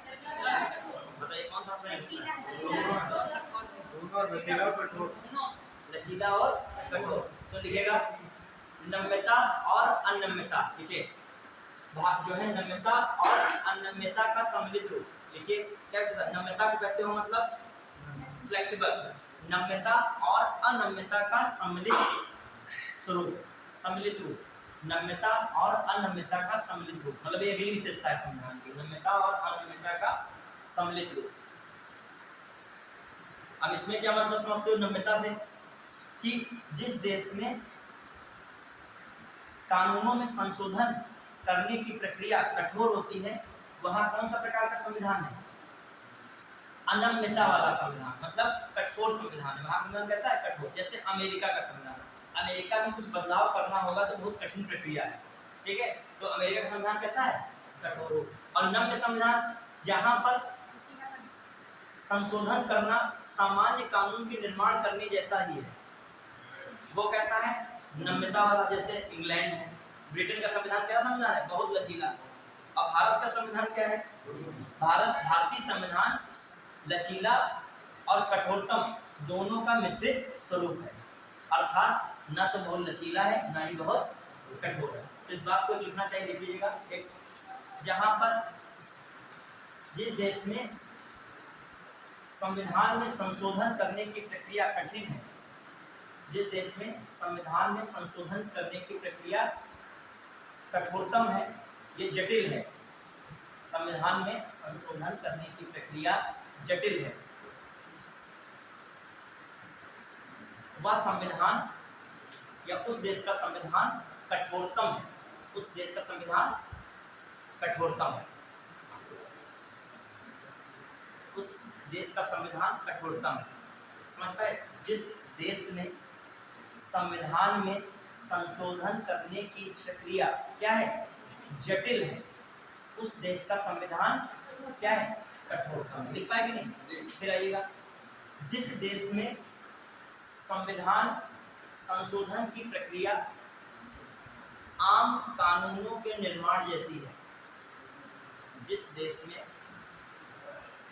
संविधान संशोधन करने की प्रक्रिया आम कानूनों के निर्माण जैसी है, उस देश का संविधान नम्यतापूर्ण संविधान है, उस देश का संविधान लचीला संविधान है, उस देश का संविधान लचीला है, उस देश का संविधान लचीला है। भारतीय संविधान कठोरतम और लचीला का मिश्रित रूप है। भारतीय संविधान कठोरतम एवं लचीला का मिश्रित रूप है।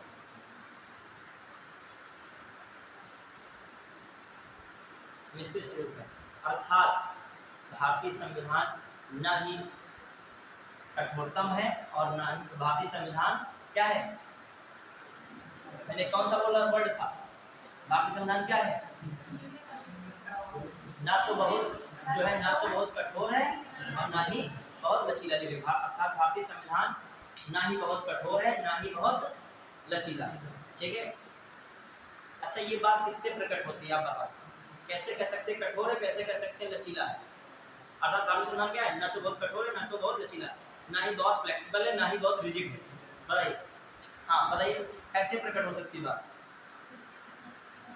जैसे भारतीय संविधान में संशोधन करने के लिए दो व्यवस्थाएं दी गई हैं, किसके अंतर्गत, 368 के अंतर्गत। जब वो बातें आएंगी तो भारतीय संविधान से क्या हो जाएगा, कठोर हो जाएगा। अभी जो 368 के तहत संशोधन होगा वो कठोर कैसे हो जाएगा? देखो कैसे होता है 68 में, 368 के तहत संशोधन, दोनों सदनों में उपस्थित हों, क्या हो, दोनों सदनों में लोग उपस्थित हों तथा मतदान देने वालों का 2/3 बहुमत हो। मतदान देने वालों का क्या हो, 2/3। आप जो है पहले उपस्थित हो और उपस्थित में से जो है मतदान देने वालों कितना बहुमत होना चाहिए, 2/3 बहुमत, और प्लस बस कल 2/3 बहुमत से नहीं मतलब, प्लस कुल बहुमत भी, कुल बहुमत होना चाहिए। कुल बहुमत मतलब 50% से अधिक। मतलब मैं ये कह रहा हूँ यदि 540 है तो इसका 2/3 तो ठीक है, 2/3 करोगे 18 × 54 होता है, 180 गुना कितना होता है, 360, ये तो होना ही चाहिए। लेकिन इसका आधा कितना होता है, 272, मतलब आधा 270 होगा ना, 270 मतलब 270 से भी क्या होना चाहिए, ज्यादा होना चाहिए। मान लीजिए 99 लोग आए हो, कहते 2/3 हो गया इसका, तो थोड़ी माना जाएगा। 99 का मतलब अभी तुम किस लाइन को क्रॉस नहीं कर रहे हो, 200 मतलब जो 50% से अधिक वाली। मतलब मान लीजिए भारतीय संविधान में 543 लोग हैं, 543 मान लीजिए लोकसभा में संसद नहीं 543, तो मेरा कहने का मतलब ये है कि इसका 50% से अधिक तो होना ही चाहिए। 50% मतलब 272 प्लस 272 तो सीट, मतलब 272 तो मत होना ही चाहिए। इसके अलावा जितने लोग हो उसका कितना होना चाहिए, 2/3। मतलब इसका मान लीजिए कि कोई संख्या मान लेते हैं 462 ऐसा बोल रहे, ठीक है, और 462 का 2/3 करा जाए तो कितना है, 3 एकम 3, 3 × 15, 3 × 12, 154 गुना कितना, 308। तो ये बात क्या है, ये बहुमत है। क्यों बहुमत है? ताकि उपस्थित मत देने वालों का, उपस्थित मत देने वाले कितने थे, उपस्थित थे, और मत देने वाले मान लीजिए कितने थे, उसमें कितना बहुमत मिल रहा है, 308 मिल रहा है इनको, और 308 किसको क्रॉस कर रहा है, 272। तो एक ये व्यवस्था है, टेंशन न लीजिएगा। एक टॉपिक आएगा संविधान संशोधन, उसमें सभी प्रकार के संविधान संशोधन बताए जाएंगे, और उसमें ये भी बताया जाएगा कौन से चीज में कहाँ पर कौन संविधान संशोधन होता है। जैसे राष्ट्रपति की प्रक्रिया में अलग जो महाभियोग लगेगा उसमें कुछ अलग तरीके का संविधान संशोधन है, ठीक है। कोई कानून पास होना होगा लोक महत्व का, उसके लिए कुछ अलग संविधान संशोधन प्रक्रिया है, तो वो सब अपना अलग टॉपिक आएगा। केवल इतना कहने का मतलब है ये प्रक्रिया कहीं ना कहीं भारतीय संविधान को क्या बनाती है, कठोर बना रही है। क्या बना रही है, यहाँ पर कुछ बदलाव करने के लिए चीज क्या है, अभी देखो मैंने कहा दोनों सदन में उपस्थित हों तथा मत देने वालों का कितना बहुमत पास होना चाहिए, 2 तिहाई। ये कठिन बात नहीं है, पहली बात उपस्थित हो 2 तिहाई और प्लस में एक और सीमा लगा रहा हूँ, कुल सदन का बहुमत भी होना चाहिए। कुल सदन का बहुमत का मतलब 50% से ज्यादा। तो तीनों बातें फॉलो करना है। एक तो पहले उपस्थित हो, उनका 2 तिहाई ही तो, और फिर 2 तिहाई देखो क्या 50% से ज्यादा है कि नहीं है, ये देखना है। प्लस यहाँ तक तो एक प्रक्रिया तो विशेष बहुमत की हो गई। दूसरी एक प्रक्रिया होती है, ये करने के बाद आधे से अधिक राज्यों का बहुमत प्राप्त होना चाहिए। ये तो और कठिन हो गया। मतलब ये करने के बाद 28 राज्य हैं यदि, और 2 यूटीज मान लीजिए, वो भी विधानसभा है कि नहीं उनमें, तो 16 यूटीज से तुम्हारा 16 विधानसभाओं से बहुमत भी क्या होना चाहिए। तो बहुत कठिन प्रक्रिया हो गई। वो बदलाव करना क्या हो गया। अभी बहुत जगह पे मान लीजिए केंद्र में जो सरकार है, बहुत जगह पे राज्य में सरकार जो नहीं है, तो वो उनके साथ तो वहां पर बहुमत में नहीं आएंगे। तो ये बात है फाइनल। तो ये कौन सी प्रक्रिया को स्पष्ट कर रहा है, भारतीय संविधान कठोर। अब लचीला कहाँ पे देखो कि मान लीजिए कहीं विधान परिषद का गठन करना हो किसी राज्य में, तो साधारण बहुमत से संविधान में कुछ प्रावधानों में क्या कर दिया जाता है, या अधिनियमों में संशोधन करके वो चीज बना दी जाती है। किस द्वारा, साधारण बहुमत। साधारण में जितने लोग उपस्थित हुए 50% ज्यादा, वो चीज क्या हो गया, लोकसभा से पास। फिर राज्यसभा में 50% से ऊपर क्या गया, मतलब 20 लोग बैठे तो 11 लोगों ने दबा दिया, एक तरह से मतलब पास हो गया। यहाँ से पास हो गया, वहां से पास हो गया, राष्ट्रपति ने क्या कर दिया, साइन कर दिया, वहां पर विधान परिषद क्या हो गई, पास हो गई। विधान परिषद की बिल्डिंग खड़ी होने लगी, जब बन चुकी थी वहां पर विधान परिषद अगले दिन क्या होने लगी, लागू हो गया वही नियम कानून, और विधान परिषद शुरू हो गई। उसको समाप्त भी करना, इस तरीके से क्या कर सकते हो, समाप्त। अभी मैं कहना राज्यों की स्थापना के बाद उसमें भी तो साधारण बहुमत से कर सकते थे कि नहीं, नाम और सीमा में बदलाव, ये सब किस प्रक्रिया को बता रहा है, ये क्या बता रहा है, समझ पाए कि नहीं। यदि आप यूपीएससी की तैयारी कर रहे हो तो आपके अंदर अंडरस्टैंडिंग लेवल होना चाहिए। वो मान लीजिए दे दे पहला स्टेटमेंट, भारतीय संविधान, पीसीएस वाला क्या करता है, पीसीएस में ऐसा आ सकता है, पहला स्टेटमेंट दे कथन में भारतीय संविधान ना ही बहुत लचीला है और ना ही बहुत कठोर है, अर्थात लचीला और कठोरतम का मिश्रित रूप है। फिर कारण दे, कारण में दे संविधान के आर्टिकल 368 के तहत विशेष बहुमत द्वारा संविधान में संशोधन करने की व्यवस्था है, तथा साधारण बहुमत से भी संविधान में संशोधन कुछ मामलों में किया सकता है। अब फिर अगला देखो, एक और दोनों सही हैं, व्याख्या नहीं करते हैं। फिर क्या दे, एक सही है, दोनों सही हैं, दूसरा वाला पहले की व्याख्या करता है, पहला सही दूसरा गलत, फिर पहला गलत दूसरा सही। तो कौन सा विकल्प होगा, कौन सही होगा, दोनों सही। और दूसरा वाला क्या बता रहा है कि कठोर लचीला इसलिए नहीं है क्योंकि 368 के तहत क्या है, संशोधन होगा, तो कौन सा रूप होगा, वो कठोर वाला। और कह रहा है साधारण बहुमत होगा, तो वो कौन सा रूप होगा, लचीला होगा। इसका मतलब दोनों सही हैं, दूसरा वाला पहले की सही व्याख्या क्या है, करता है। जब आप पढ़िए तो इस तरीके क्वेश्चन को दिमाग में रखिए, इसी तरीके क्वेश्चन बनते हैं। वहां बच्चा पढ़ा तो सबका होता है, लेकिन अब ये जोड़ नहीं पा रहा है कि व्याख्या करता है कि नहीं करता, करता तो है ही, समझ पाए कि नहीं। बस 60 में एक लाइन लिखो, इसे दिमाग में बना दें।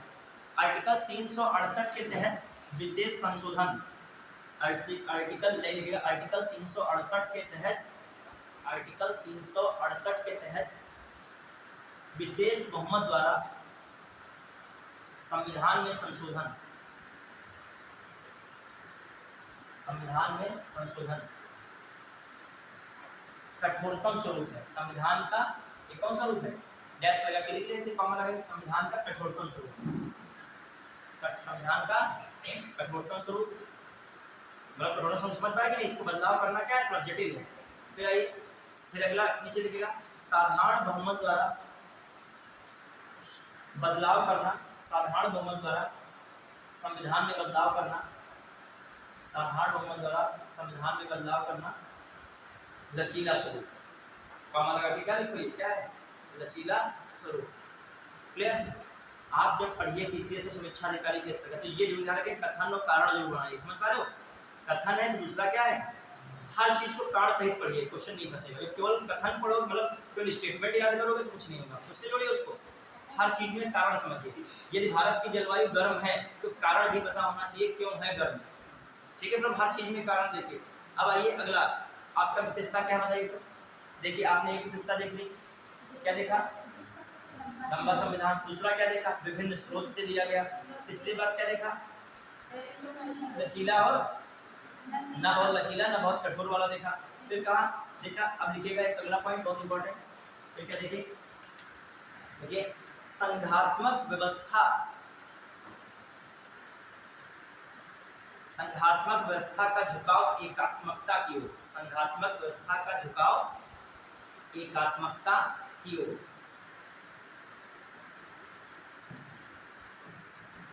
संघात्मक व्यवस्था का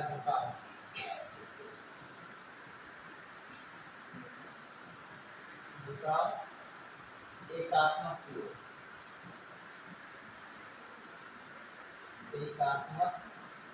एकात्मकता की ओर। इसका मतलब समझ रहे हो कि भारत में संघात्मक व्यवस्था, भारत में देखिए ये चीज है और ये चीज फिर नहीं है, समझना। जैसे एक धर्म है जैन धर्म, वो कहता है ये है, फिर कहता है ये नहीं है, फिर ये कहता है और फिर कहता नहीं है, ठीक है। तो आपने देखा सप्तभंगिनी सिद्धांत, जैन धर्म पढ़े हुए हिस्ट्री में, चा चा, फिर ये चा है, चा है, चा का मतलब होता है और, ठीक है। तो उसमें जो है जिसे स्यादवाद सिद्धांत कहते हो, ठीक है। और सबसे जो है कॉन्सेप्चुअल जो धर्म देखा जाए कौन है, जैन धर्म है। तो जो जैन धर्म को सिद्धांत जो पढ़ने लगे तो अणु और मूल में अंतर नहीं समझ पाओगे, अणु ये है, जीव ये है, बहुत खतरनाक होता है। और ये भारत में देखा सबसे लिटरेसी रेट किसी भी अल्पसंख्यक समुदाय का तो किसका है, जैन धर्म, क्योंकि उनका लिटरेसी पावर बहुत अच्छा है, साक्षरता दर उनमें क्या है सबसे ज्यादा स्ट्रांग। अब देखिए कहने का मतलब भारतीय संविधान में संघात्मकता की ओर भी नहीं हो कोई तरीके से, मतलब पूरी तरीके से हो एकात्मा, यहाँ से क्वेश्चन अक्सर बनता है। इसीलिए भारत ने बीच का एक रास्ता अपनाया है, कौन सा, अर्ध संघात्मक। बड़ा संविधान जो है विचार करके बनाया गया, मतलब न पूरी तरह एकात्मकता की ओर ध्यान दिया गया, न पूरी तरह किसकी ओर ध्यान दिया गया। मतलब ये इस सिद्धांत पर है दुनिया में न सब कुछ सही है, दुनिया में न तो सब कुछ क्या है, गलत है। न कोई व्यक्ति में हर अच्छाई हो सकती है, न ही व्यक्ति में कोई भी क्या नहीं हो सकता है, बुराई नहीं हो सकती, ठीक है। अब देखिए संघात्मकता और एकात्मकता मतलब समझते क्या, ध्यान दीजिएगा। जब संघात्मकता की बात करते हैं तो उसमें बात आती है केंद्र और राज्य दोनों के पास शक्तियां हैं कि नहीं है, ध्यान दीजिएगा। केंद्र और राज्य के भी शक्तियों का विभाजन। आप बताओगे संघात्मक कौन है, एकात्मक कौन है, ये आता है छाटिए इसमें से, क्या कि निम्नलिखित में से भारत की एकात्म व्यवस्था कौन नहीं है, तो तुमको 3 एकात्म व्यवस्था ले देगा, चौथा क्या दे देगा, संघाती। से समझना केवल, फिर लिख लेगा, मैंने समझना कि नाम की समझने वाले लगा पाएगा। देखिए क्या मैं बता रहा हूँ, संघात्मक मैंने उस दिन बताया था, शक्तियों का बंटवारा ही में क्या है, संघात्मक है, कहा था। तो केंद्र और राज्य के बीच शक्तियों का बंटवारा किसका लक्षण है, संघात्मक। द्विसदनीय व्यवस्था किसका लक्षण है, संघात्मक का है, किसका है, क्लियर। द्विसदनीय व्यवस्था संघात्मक का। लिखित संविधान ये भी संघात्मक का, लिखित संविधान ज्यादातर किसमें होता है, संघात्मक देशों में, क्लियर। तो आपको मैं कह रहा हूँ शक्तियों का विभाजन है, और मैं बता रहा हूँ क्या, फिर बताइए द्विसदनीय व्यवस्था है, ठीक है। केंद्र में सरकार और राज्य में सरकार, ये भी किसका लक्षण है, संघात्मक का। इसमें हमेशा विभाजन की बात आ रही है, पावर्स की बात आ रही है, क्लियर। राज्य सूची में राज्य काम ला सकता है, केंद्र सूची में केंद्र काम ला सकता है, ये किसका लक्षण है, संघात्मक का। अब आइए एकात्म का, और समझिए एकात्म, प्रत्येक राज्य में राज्यपाल की नियुक्ति या राज्यों में राज्यपाल की नियुक्ति किसका लक्षण है, एकात्म का। समझना, राज्यपाल किसके प्रति उत्तरदायी है, राष्ट्रपति। राज्यपाल राष्ट्रपति का एजेंट है या केंद्र सरकार का एजेंट है राज्यों में, हाँ दिल्ली से कंट्रोल होना है, समझिए एकात्म व्यवस्था की ओर। मतलब एकात्म का लक्षण कैसे, देखिए दिल्ली से कंट्रोल होना है, प्रत्येक राज्य में सरकार आपने बना लिया, संविधान निर्माताओं ने सोचा कि सरकार इन्होंने बना ली है, कहीं ऐसा इनके अंदर भाव ना आए हर जगह देश से अपना अलग कुछ बनाने लगे जाके, तो एक उसने किसको बैठा दिया, राज्यपाल को। और राज्यपाल वो सारी इंफॉर्मेशन किसको देगा कि वहाँ बहुत गड़बड़ झाला हो रहा है, संवैधानिक तंत्र विफल हो रहा है, कुछ पैरा पोल दीजिए, कुछ ये बिल्कुल देश से अलग ही निकले जा रहे हैं। तो ये कंट्रोल करने के लिए राष्ट्रपति के प्रति उत्तरदायी कौन हो गया, राज्यपाल। तो राज्यपाल राष्ट्रपति के प्रसाद पर्यंत नियुक्त होती है, राष्ट्रपति के प्रसाद पर्यंत, मतलब जब चाहे राष्ट्रपति उसकी क्या कर सकता है, उसको हटा सकता है। तो ये किसका लक्षण हो गया, राज्यपाल की नियुक्ति, एकात्म का। रटो मत, भूल जाओगे कल को, बस ये सोचिए राज्यपाल कंट्रोल कर रहा है राज्य को, कहां से, केंद्र के माध्यम से, ठीक है। फिर आ जाइए अगला मामला क्या है, दूसरा अखिल भारतीय सेवाएं, आईपीएस है, कहां से हुआ है, सेंट्रल बॉडी से, सैलरी सेंट्रल से है, लेकिन आपके सीतापुर को कंट्रोल कर रहा है, और ये किसके प्रति वो जवाबदेह है? गृह मंत्रालय। किसके प्रति है? और काम कहाँ हो रहा है? राज्य में। आईएएस कार्मिक विभाग के प्रति जिम्मेदार है। कार्मिक विभाग कौन है? केंद्र सरकार में। आईपीएस आईएएस को आप हटा नहीं सकते हो, उसको क्या कर सकते हो? तबादला इधर उधर कर सकते हो। क्यों? क्योंकि ये आपके वही नहीं है, क्योंकि ये कहाँ से इनका संबंध है? सीधे राष्ट्रपति, और राष्ट्रपति का लोक सेवा आयोग, और लोक सेवा आयोग मतलब केंद्र, और विभाग भी अलग अलग केंद्र के। आईपीएस है तो किसके प्रति? गृह मंत्रालय। आईएएस है तो किसके प्रति? किसके प्रति? कार्मिक विभाग के प्रति। और यदि आईएफएस है मतलब इंडियन फॉरेस्ट सर्विस में है तो किसके प्रति? पर्यावरण और जलवायु परिवर्तन मंत्रालय। तो सारे मंत्रालय तो कहाँ के हो गए? केंद्र के। तो ये भी किसका लक्षण हो गया? एकात्म। किसका हो गया? आपातकालीन उपबंध। राष्ट्रपति राज्य में राष्ट्रीय शासन लागू कर सकता है, ये किसका लक्षण है? एकात्म। और बताइए, आपातकालीन उपबंध हो गया, अखिल भारतीय सेवाएं हो गई, राज्यपाल हो गया, और संविधान का लचीला होना भी कहीं ना कहीं किसका है? एकात्म। मतलब लचीला रहेगा तो एकात्म। और बताइए कोई और लक्षण हो सकते हैं जो एकात्म को दिखाते हैं? एक हिसाब से निर्वाचन आयोग भी कहीं कहीं एकात्म लक्षण रख रहा है। देखिए कैसे भारत निर्वाचन आयोग है, विधानसभा का चुनाव नहीं करा रहा है। विधानसभा का चुनाव कहाँ होता है? राज्यों में। तो देखा जाए राज्यों का चुनाव तो करा रहा है, लेकिन मेन किसके प्रति जवाबदेही है? केंद्र के प्रति है, मतलब राष्ट्रपति के प्रति। तो ये भी किसका लक्षण हो गया? तो ये आपको छांटने को समझ लीजिएगा। तो संघात्मक और किसका लक्षण है इस भारतीय संघ व्यवस्था में? एकात्म। तो ये लिख सकते हो संघात्मक व्यवस्था में। संघात्मक समझ लीजिए, संघात्मक व्यवस्था क्या? जैसे केंद्र और राज्य के बीच शक्तियों का बंटवारा।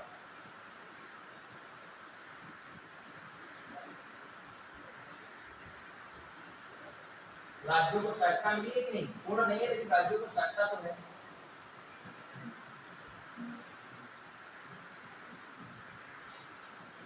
कुछ मामलों में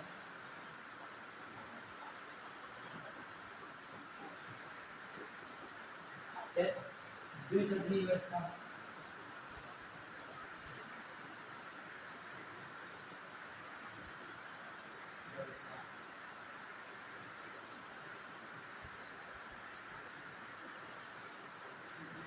केंद्र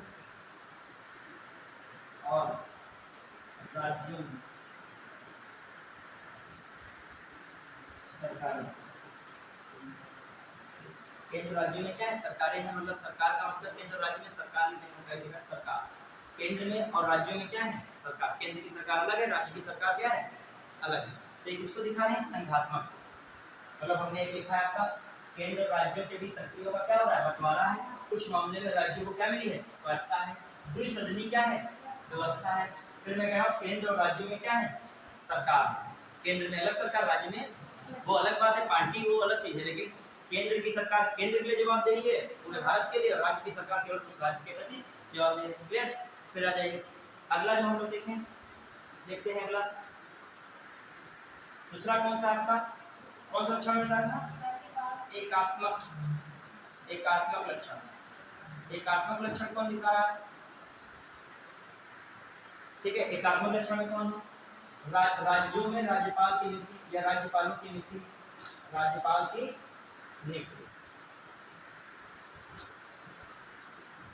अच्छा, संघात्मक में कौन लिखेगा? लिखित संविधान लिखेगा। क्या लिखेगा? लिखित संविधान। लिखित संविधान लिखेगा संघात्मक। जैसे अमेरिका है, वहां संविधान कैसा है? लिखित है। जो भी संघात्मक वाले देश होंगे संविधान कैसा मिलेगा आपको? लिखित मिलेगा। तो क्या मिलेगा? लिखित। अब आइए एकात्म लक्षण में राज्यपाल की क्या है? नियुक्ति है।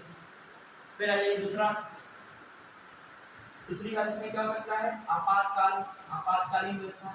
आपातकालीन व्यवस्था। और क्या हो सकता है? मैंने एक और बताया था आपातकालीन व्यवस्था के अलावा अखिल भारतीय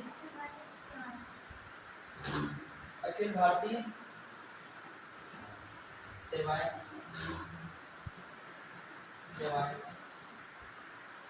फिर जो देखा जाए भारत निर्वाचन आयोग। कारण तो समझ ही नहीं हो सकता, इसका कारण समझ गया ना। जैसे राज्यों में क्या लागू हो सकता है, राष्ट्रपति शासन हो सकता है, अगर लगातार आपातकाल। राज्य में आपातकाल लग सकता है, राज्यपाल की अनुशंसा से कौन घोषित करता है, राष्ट्रपति। या राज्य आपातकाल को या क्या होगा, राष्ट्रपति शासक। तो ये कार्य लक्षण, राज्यपाल बहुत सारे कार्य देखता है। और फिर अखिल भारतीय सेवाएं, जैसे आईएएस है, आईपीएस है, और आपका कौन है, आईएफएस है।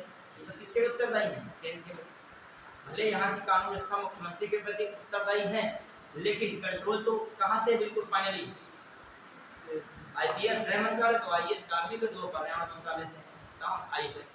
ठीक है, फिर आ जाइए भारत निर्वाचन आयोग। कैसे, विधानसभा का चुनाव नहीं होता है, विधानसभा एंड एलसी का क्या होता है, चुनाव कौन कराता है, भारत निर्वाचन आयोग। चलिए, तो ये बात हो गई। और बताइए भारतीय संविधान की क्या व्यवस्था है। जो भारतीय शासन व्यवस्था को छूटा नहीं, किसी को नोट करिएगा।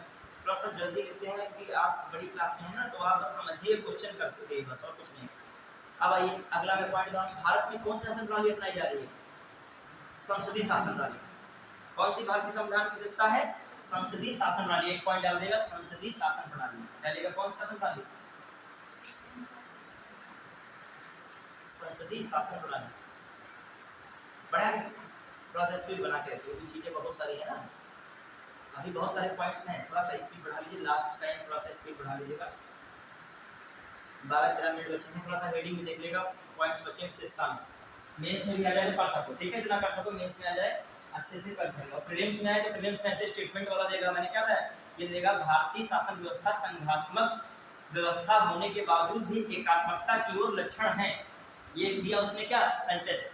फिर कारण में उसने क्या दिया, जहां पर केंद्र और राज्य के बीच शक्तियों का विभाजन, वहीं आपातकालीन और राज्यपाल की नियुक्ति जैसी व्यवस्थाएं केंद्र की शक्ति को राज्यों से अपेक्षा अधिक महत्व देती हैं। फिर कहेगा दोनों बातें सही व्याख्या करते हैं, बिल्कुल दोनों बातें क्या हैं, सही है। दूसरा वाला पहले की क्या कर रहा है, क्योंकि एक बात उसने बता दी है किसकी, संघात्मक वाली, और दूसरी बात किसकी बता दी है, एकात्मक वाली। और ये कभी कभी छाटने को आ जाएगा, भारत के एकात्मकता लक्षण वाले कौन कौन से हैं, 1 2 3 4 दे देगा, नीचे ऑप्शन देगा 1 2 1 2 3 1 4 ऐसे, या कह देगा केवल एक, केवल दो, एक और दो दोनों, ना तो एक ना तो दो सेंटेंस दे देगा। मान लीजिए एक सेंटेंस दिया, आपातकालीन व्यवस्था भारतीय संविधान की संघात्मक व्यवस्था के लक्षण है। फिर अगला स्टेटमेंट दिया, राज्यपालों की नियुक्ति एकात्मकता का लक्षण है, भारतीय संविधान की एकात्मकता का लक्षण है। फिर लिखा उसने, निम्नलिखित में से कौन सही नहीं है, निम्नलिखित में से कौन, ये जरूर ध्यान रखिएगा, सही नहीं पूछता, कभी कौन सही नहीं है, कौन कथन असत्य है, या केवल एक, एक और दोनों, केवल दो, फिर लिखा एक और दोनों, दोनों मतलब एक और दो दोनों, और फिर ना तो एक ना तो दो। इस तरीके के क्वेश्चन भरे पड़े हैं प्रीवियस ईयर पीसीएस में, देखेगा दो सेंटेंस पूछ के ना तो एक ना तो दो, एक और दोनों, ये वाला सवाल बहुत पूछता है। ठीक है, तो बताइए पहला वाला सेंटेंस मैंने गलत बोला है, पहला वाला क्या सेंटेंस था, क्या बोला था मैंने, हाँ मैंने कहा था आपातकालीन व्यवस्था संघात्मक का लक्षण है, ये बात क्या है, गलत है। तुम जान गए आपातकालीन व्यवस्था किसका लक्षण है, एकात्मक का। और फिर दूसरा सेंटेंस क्या बोला है,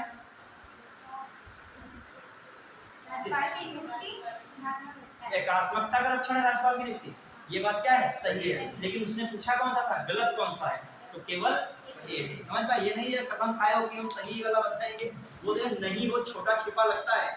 और साइकोलॉजी इंसान की होती है तक पढ़ता है, लेकिन नहीं आपको सामने धुंधला हो जाता है, क्योंकि उसको इतना ज्यादा जल्दी रहती है कि हमें आता है आता है ये आता है। ठीक है, तो बस इसी में आते हैं चलाता है। आइए अब जो है एक लक्षण लिखे, तो फटाफट कुछ पॉइंट्स लिखिएगा, कौन कौन से लक्षण है। एक, संसदीय शासन प्रणाली, भारत के संविधान की कौन सी व्यवस्था है, संसदीय शासन प्रणाली, संसदीय शासन प्रणाली एक ये व्यवस्था है, ठीक समझना है, संसदीय शासन प्रणाली। और दूसरी एक व्यवस्था समझिएगा, संसदीय शासन प्रणाली के बाद नियम लिखे दे रहे हैं कुछ, मूल अधिकार है, ये अलग अलग टॉपिक है, टेंशन ना लीजिएगा, तो है ये वाला विशेषता में है, ये सब मूल अधिकार की विशेषता है। फिर जो है डीपीएसपी की विशेषता में है, भारतीय संविधान की विशेषता क्या है, डीपीएसपी, भारतीय संविधान की विशेषता क्या है, मैं एक साथ लिखे जा रहा हूँ पॉइंट। धर्मनिरपेक्षता, भारतीय संविधान की विशेषता क्या है? धर्मनिरपेक्षता। फिर आइए एक अगला जो विशेषता देखी जाए, जो कैसा है? एकल नागरिकता। ये भी भारतीय संविधान की क्या है? एकल नागरिकता, भारतीय संविधान की विशेषता है। फिर जो देखा जाए त्रिस्तरीय सरकार, कैसी सरकार है अपने वहां? त्रिस्तरीय सरकार, ये भी भारतीय संविधान की विशेषता है। एक है वयस्क मताधिकार, क्या है? वयस्क मताधिकार, ये भी किसकी व्यवस्था है? भारतीय संविधान की विशेषता है। क्लियर? भारतीय संविधान की ये भी विशेषता हो गई। अब आइए जल्दी से ये देखते हैं क्या क्या है इसमें। संसदीय शासन प्रणाली में क्या है व्यवस्था? एक चीज ध्यान रखिएगा, संसदीय शासन प्रणाली का कीवर्ड क्या है? यहाँ पर विधायिका कार्यपालिका के प्रति यहाँ पर कार्यपालिका विधायिका के प्रति जवाबदेह है। एक स्टेटमेंट लिखिएगा, सबसे ज्यादा पूछा संसदीय शासन में। अब सुन लिया पहले, क्योंकि 10 से 12 मिनट की क्लास में थोड़ा सा हमने स्पीड बढ़ा दी है। 12 मिनट में कुछ पॉइंट्स हो जाएंगे और लास्ट तक आपका इंपॉर्टेंट कुछ ना कुछ रहे।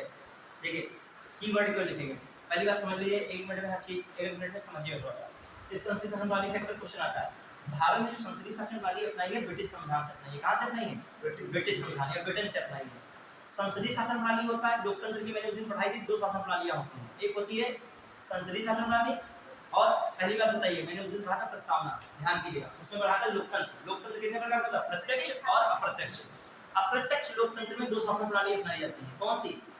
एक संसदीय शासन प्रणाली अपनाई, शासन प्रणाली, और एक अध्यक्षात्मक या राष्ट्रपति अधीन शासन प्रणाली। अध्यक्षात्मक शासन प्रणाली वाले देश कौन से हैं? अमेरिका, रूस, चाइना, ये सब कौन से हैं? अध्यक्षात्मक या राष्ट्रपति शासन प्रणाली। यहाँ पर पावर किसके पास है? पूरी राष्ट्रपति के पास। और जहाँ पर राष्ट्रपति के पास पावर होती है वहाँ कार्यपालिका और विधायिका अलग अलग होती है। क्या? पृथक्करण होता है। और जहाँ पर संसदीय शासन प्रणाली अपनाई जाती है वहाँ पर पावर किसके पास होती है? पीएम के पास। किसके पास होती है? पीएम के पास। ऐसी सरकार को प्रधानमंत्री वाली सरकार कहते हैं, या प्रधानमंत्री शासन प्रणाली कहते हैं, या मंत्रिमंडल शासन प्रणाली कहते हैं, या वेस्टमिंस्टर शासन प्रणाली कहते हैं। अंग्रेजी में एक शब्द बना है, ब्रिटेन से लिया गया वर्ड, कहाँ से? वेस्टमिंस्टर शासन प्रणाली। ब्रिटिश शासन प्रणाली को क्या कहा जाता है? यह शासन प्रणाली को आता है वेस्टमिंस्टर शासन। क्वेश्चन आ जाए, भारतीय शासन प्रणाली आधारित है, वहां पर एक ऑप्शन लगाओ वेस्टमिंस्टर शासन प्रणाली, तो वो क्या है? सही। अब समझिएगा, अपने वहां कौन अपनाई जा रही है? संसदीय। इसमें क्या विशेषता है? कार्यपालिका विधायिका के प्रति क्या है? जवाबदेह है। और जहां पर ये नहीं है वहां पर कार्यपालिका विधायिका के प्रति जवाबदेह नहीं है, मतलब नहीं है।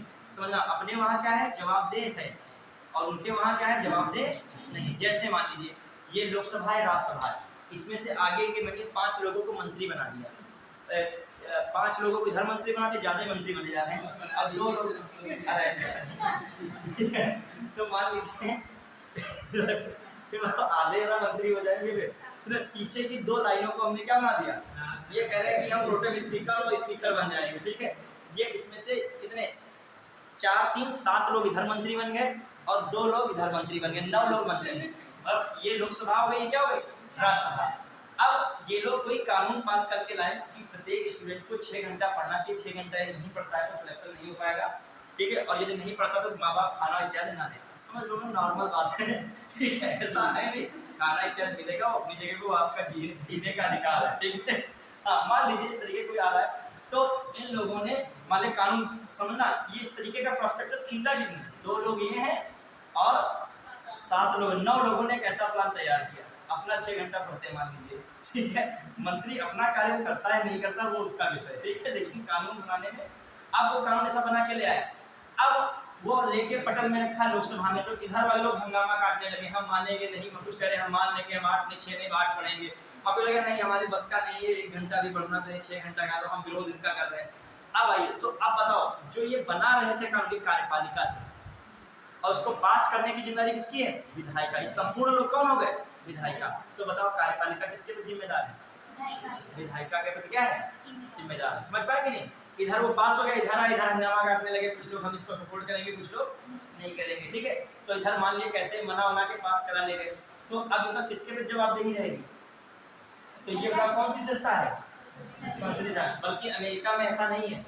अब मान लीजिए कार्यपालिका को इनको हटाने के लिए यदि अपोजिशन ने पूरा मोर्चा खोल दिया, हटा दिया, तो इनको जो है इनको तो इस्तीफा देना ही पड़ेगा। साथ साथ क्या होगा, पूरी सरकार को भी देना पड़ेगा इस्तीफा। अब बताओ ये चीज किसके पर जवाबदेही दिखा रही है? विधायिका। विधायिका मतलब पूरी संसद, और कार्यपालिका मतलब जो मेन मंत्री है, सरकार के जो मंत्री है मेन वो सब आते हैं। राष्ट्रपति हालांकि कार्यपालिका में आता है, प्रधानमंत्री भी कार्यपालिका में आता है, जो मतलब सरकार के मुख्य भाग है वो सब किसमें आते हैं? कार्यपालिका में। अब आइए तो एक लाइन इसमें लिखेगा, बस एक लाइन में समझ गया होगा पूरा मैटर, कि कार्यपालिका विधायिका के प्रति उत्तरदायी होती है। कार्यपालिका विधायिका के प्रति उत्तरदायी, जल्दी लिखेगा। चलो 3 पॉइंट। कार्यपालिका विधायिका के प्रति उत्तरदायी है, ठीक है। कार्यपालिका विधायिका के उत्तरदायी, ठीक। फिर लिखेगा दूसरा पॉइंट में, यह शासन प्रणाली वेस्टमिंस्टर प्रणाली आधारित है। यह शासन प्रणाली ब्रिटिश की वेस्टमिंस्टर शासन प्रणाली आधारित है। यह प्रणाली ब्रिटिश की वेस्टमिंस्टर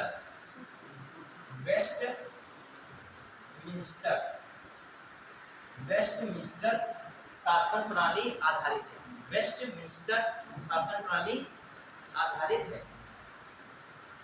थोड़ा तेज लिखिएगा, 3-4 मिनट बचे हैं तो कुछ पढ़ ही डालिए। वेस्टमिंस्टर शासन प्रणाली आधारित है। इसे मंत्रिमंडल या उत्तरदायी सरकार वाली शासन व्यवस्था कहते हैं। इसे मंत्रिमंडली तथा उत्तरदायी सरकार वाली व्यवस्था कहते हैं।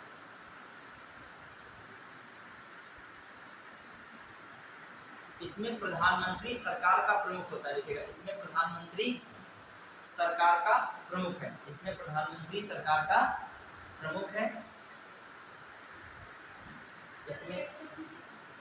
इसे मंत्रिमंडली तथा उत्तरदायी सरकार वाली व्यवस्था कहते हैं। क्या कहा? इसमें प्रधानमंत्री सरकार का प्रमुख होता है, जबकि तथा वास्तविक शक्ति, कार्यपालिका की वास्तविक शक्ति प्रधानमंत्री में निहित है। कार्यपालिका की वास्तविक शक्ति किसमें निहित है? प्रधानमंत्री में निहित है। देखा? अब आ जाइए, और इसका उदाहरण, भारत ने यह शासन प्रणाली ब्रिटिश संसद से ली है, ब्रिटेन से ग्रहण की है। भारत ने यह व्यवस्था ब्रिटेन से ग्रहण की। भारत ने यह व्यवस्था कहाँ से ग्रहण की? ब्रिटेन से। बस 60 में लिखो, ब्रिटेन से ग्रहण की। हालांकि भारतीय शासन प्रणाली ब्रिटिश शासन प्रणाली में अंतर है, अभी भारत में यह ब्रिटिश से ग्रहण की गई व्यवस्था। कहाँ से ग्रहण की गई? ब्रिटिश से। देखिए यह ब्रिटेन के संविधान से ग्रहण की गई। कहने का मतलब भारत और ब्रिटेन में अंतर है।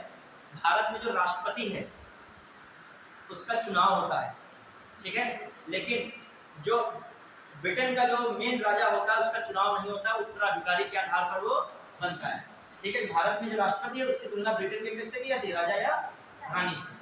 लेकिन भारत का जो प्रधानमंत्री है ब्रिटेन के प्रधानमंत्री से तुलना हो सकती है। ब्रिटेन का प्रधानमंत्री पावरफुल होता है, ऐसे भारत का भी प्रधानमंत्री क्या है? पावरफुल होता है। क्लियर? अब आ जाइए, एक लाइन 60 में लिखेगा, अध्यक्षात्मक शासन प्रणाली। ये विशेषता नहीं है, ये तो मैं बता रहा हूँ, मतलब क्वेश्चन आ जाए अलग से। अध्यक्षात्मक शासन प्रणाली में कार्यपालिका और विधायिका में पृथक्करण होता है। अध्यक्षात्मक शासन प्रणाली, प्रेसिडेंशियल जो सिस्टम होता है, या अध्यक्षात्मक शासन प्रणाली में कार्यपालिका और विधायिका का पृथक्करण होता है। कार्यपालिका और विधायिका का पृथक्करण होता है, मतलब एक दूसरे के बीच जवाब दे नहीं। कार्यपालिका और जो है विधायिका, कार्यपालिका और विधायिका का क्या होता है? पृथक्करण होता है।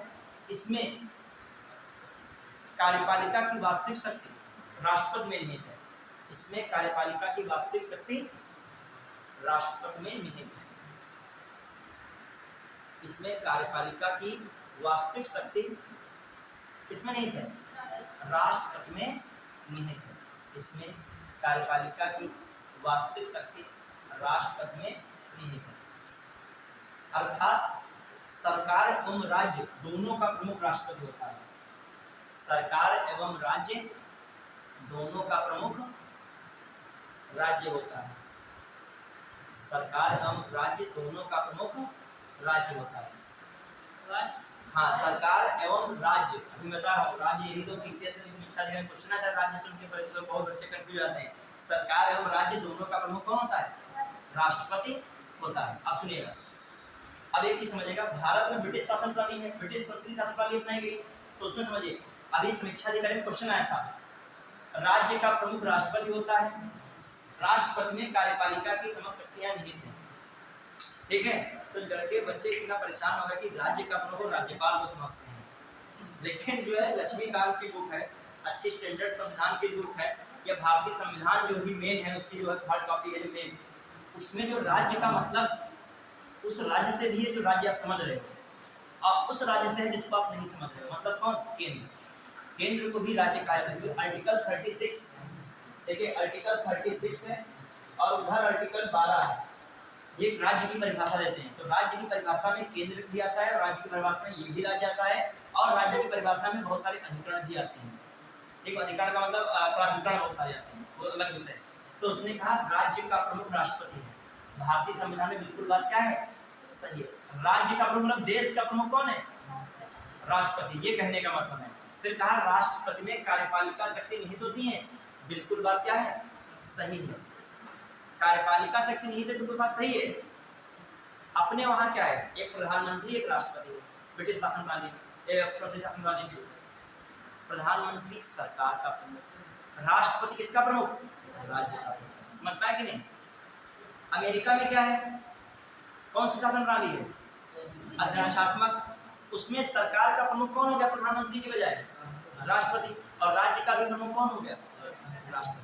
अपने वहां अलग अलग है। तो उसने सही बात कही थी। लड़के समझे कि राज्य का मतलब जो राज्य का प्रमुख राज्यपाल होना चाहिए, तो ये बात क्या है? गलत है। लेकिन राज्य का प्रमुख राष्ट्रपति, ये बात क्या थी? सही थी। ये पेपर की प्रकृति, उसी हिसाब से आप पढ़ाई कीजिए जिस हिसाब से पेपर में पूछना था। मैं हमेशा राज्य वर्ड लिखाता हूँ, ये मैंने पहले लिखाया था क्वेश्चन, मतलब मैंने इस पर डिस्कस किया था, ये लाइन वहाँ पे ऐसे फंसी थी।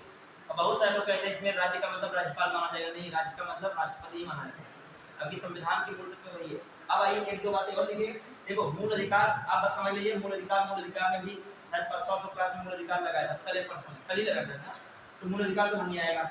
डीपीएसपी भी एक नया टॉपिक है, वो आएगा। अभी सर ने पढ़ाया नहीं डीपीएसपी ना, तो वहाँ पे लेकिन संविधान की विशेषता में इसको रखेंगे। जैसे मान लीजिए कोई डायग्राम मेंस में खींचते, मेंस की परीक्षा में डायग्राम खींचते हैं संविधान की मुख्य विशेषताओं में, तो तीर में निकालते, किसको निकालते?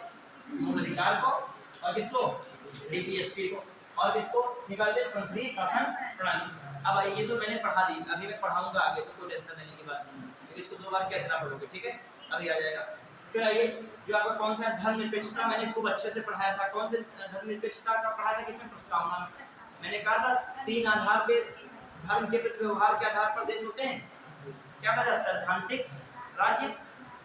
दूसरा राज्य मैंने कौन बताया था? सैद्धांतिक राज्य था, एक नास्तिक राज्य था, एक धर्मनिरपेक्ष राज्य था। सैद्धांतिक राज्य वे राज्य होते हैं जो किसी विशेष धर्म को मानते हैं, जो किसी भी धर्म को ना मानते हो, कौन सा राज्य होते हैं? नास्तिक राज्य। और जो, अब ये धर्मनिरपेक्ष की परिभाषा बिल्कुल गलत होती है, किसी भी धर्म को ना मानना। धर्मनिरपेक्ष की ये भाषा बिल्कुल सही है, सभी धर्मों को समान रूप से मानना। ये क्या कहता है? धर्मनिरपेक्ष। स्टेटमेंट दोनों टाइप के हैं, तो वो बात को गलत मानिएगा, समान मानने वाली बात को, और राज्य का समान समर्थन प्राप्त है। और यदि वो कहता है तो किसी धर्म को ना मानना, तो किस राज्य में चला जाएगा? तो यहाँ पर धर्मनिरपेक्ष नहीं रखना चाहिए था, तो क्या रखना चाहिए था? नास्तिक राज्य। क्या संकल्पना रखनी चाहिए प्रस्तावना में? और भारतीय संविधान में क्या रखा है? देखा होगा, कोई भी धर्म का त्योहार होता है तो सरकार या राष्ट्र द्वारा बधाई दी जाती कि नहीं? क्यों दी जाती है? सभी धर्मों को समान रूप से माना के इसलिए दी जाती है। यदि नास्तिक राज्य था तो जरूर बधाई दी जाती है, लेकिन किसी राज्य को, किसी धर्म को बधाई नहीं देते। स्टेटमेंट का हाँ, देखो ये बात, देखो इंग्लिश वर्ड दोनों का फाइनली एक बन जाता है, सेक्युलरिज्म। तो हम लोग इंग्लिश वर्ड के सेक्युलर से ही मानते हैं, सेक्युलरिज्म, पंथनिरपेक्ष, धर्मनिरपेक्ष, ठीक है? सामान्यता बहुत बड़ी त्रुटि है। इस हिंदी में संविधान के मूल में पंथनिरपेक्ष लिखा है, लेकिन ज़्यादातर किताबें जो हैं हल्की जो बुक्स होती हैं वो नॉर्मल धर्मनिरपेक्ष लिखती हैं। और वो तो अलग रखो, पीसीएस में क्वेश्चन भी आया था तब भी क्या लिख के आता है?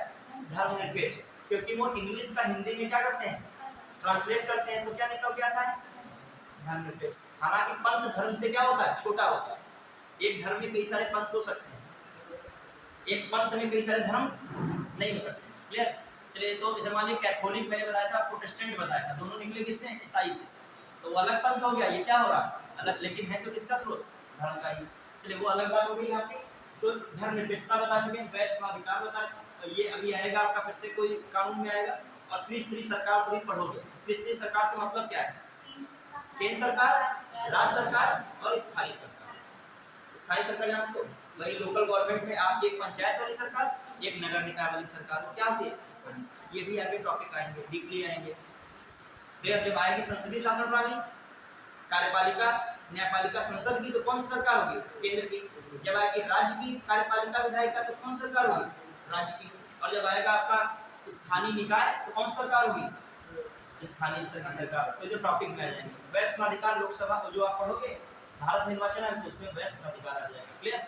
आप यदि कंटिन्यू रहोगे, सिलेबस आपके से बहुत टू द पॉइंट चल रहा है, जो सिलेबस डाला जा रहा है आपके लगभग सीक्वेंस से पढ़ रहा है, आप देख सकते हो। और जो स्टूडेंट लगातार नोट्स सुनाता है, तो एक गारंटी में ले रहा हूँ कि प्रीलिम्स एंड मेंस दोनों की तैयारी हो जाएगी। क्योंकि आपको मैं दिखा क्यों रहा, इसलिए मैं इसे दिखा रहा हूँ कि आपकी कलम चले मेंस में भी। और प्रीलिम्स में क्वेश्चन हार्ड आ जाएंगे, हार्ड होता है कि फैक्ट से परे, केवल तथ्यात्मक बात ना कर रहा हूँ, किसकी बात कर रहा हूँ, संकल्पना वाली। तो मैं मिलवा दूंगा, बस आप रेगुलर रहिए होगे। मैं जो सोर्सों से पढ़ा रहा हूँ उससे बाहर पेपर बनता नहीं। जितने भी ऑथेंटिक सोर्स है मैं सबको पढ़ा रहा हूँ, उन बुक से पूरा अध्ययन वगैरह जो है प्रयास करता हूँ करके आपको बताऊँ कि क्वेश्चन फंसे ना। और साथ साथ क्वेश्चन को भी देखते चल रहा हूँ कि कुछ टॉपिक से कैसे क्वेश्चन पूछ रहा, तभी मैं कथन कार्ड बना के आपके सामने प्रस्तुत करता हूँ। इससे आप क्या कर पाओ, आप पढ़ाते जा रहे हैं कि आप अंडरस्टैंडिंग में आप बता पा रहे हो। मेमोरी का सबसे अच्छा लक्षण ये होता है, जो पढ़ो उसको क्या कर पाओ, रिकॉल कर पाओ। यदि आप पढ़ते ही रहोगे, रिकॉल पावर नहीं, तब भी कोई आपकी पढ़ाई का कोई मतलब। मेन तो निकालना ही है, यहाँ से ग्रहण कर रहे हो और एग्जाम में क्या करोगे। अब माने यहाँ ग्रहण तो बहुत कर लिए, निकाल ही नहीं, वहाँ दिमाग में आ रहा है, दिमाग पे लोड डाल दो। तो एक और स्टूडेंट होते हैं कि जो ग्रहण नहीं कर रहे हैं तो भैया वो ऊर्जा जब तुम लोगे नहीं तो ऊर्जा निकलेगी कैसे वहाँ। ठीक है, तो दोनों एक का ऊर्जा लेते तो बहुत है, उसको एग्जाम के समय नहीं बना पाते हैं, वो है उनका प्रॉब्लम कि थोड़ा सा मेहनत घर में ट्राई करें। और कुछ लोग हैं जो बिल्कुल ही शुरू से पढ़ ही नहीं, अजर्रा चला, 2 टॉपिक हुआ, फिर 3 टॉपिक हुआ, चौथा फिर 5वां नहीं, फिर तुम्हारा खुद ही मन पढ़ाई नहीं लगेगा, तुम्हें लगेगा कुछ सब अनंत आदि होता है सिलेबस, कुछ है नहीं। और सिलेबस क्वालिटी का बिल्कुल एकदम ऑथेंटिक है, जो टॉपिक्स है पूरा वही सिलेबस है, मिला लीजिएगा पूरा एक आध क्वेश्चन गलत करोगे लगभग पूरा जाएगा। तो ठीक है बच्चों, आज के इतने रखते हैं, फिर मिलते हैं। ठीक है, ओके।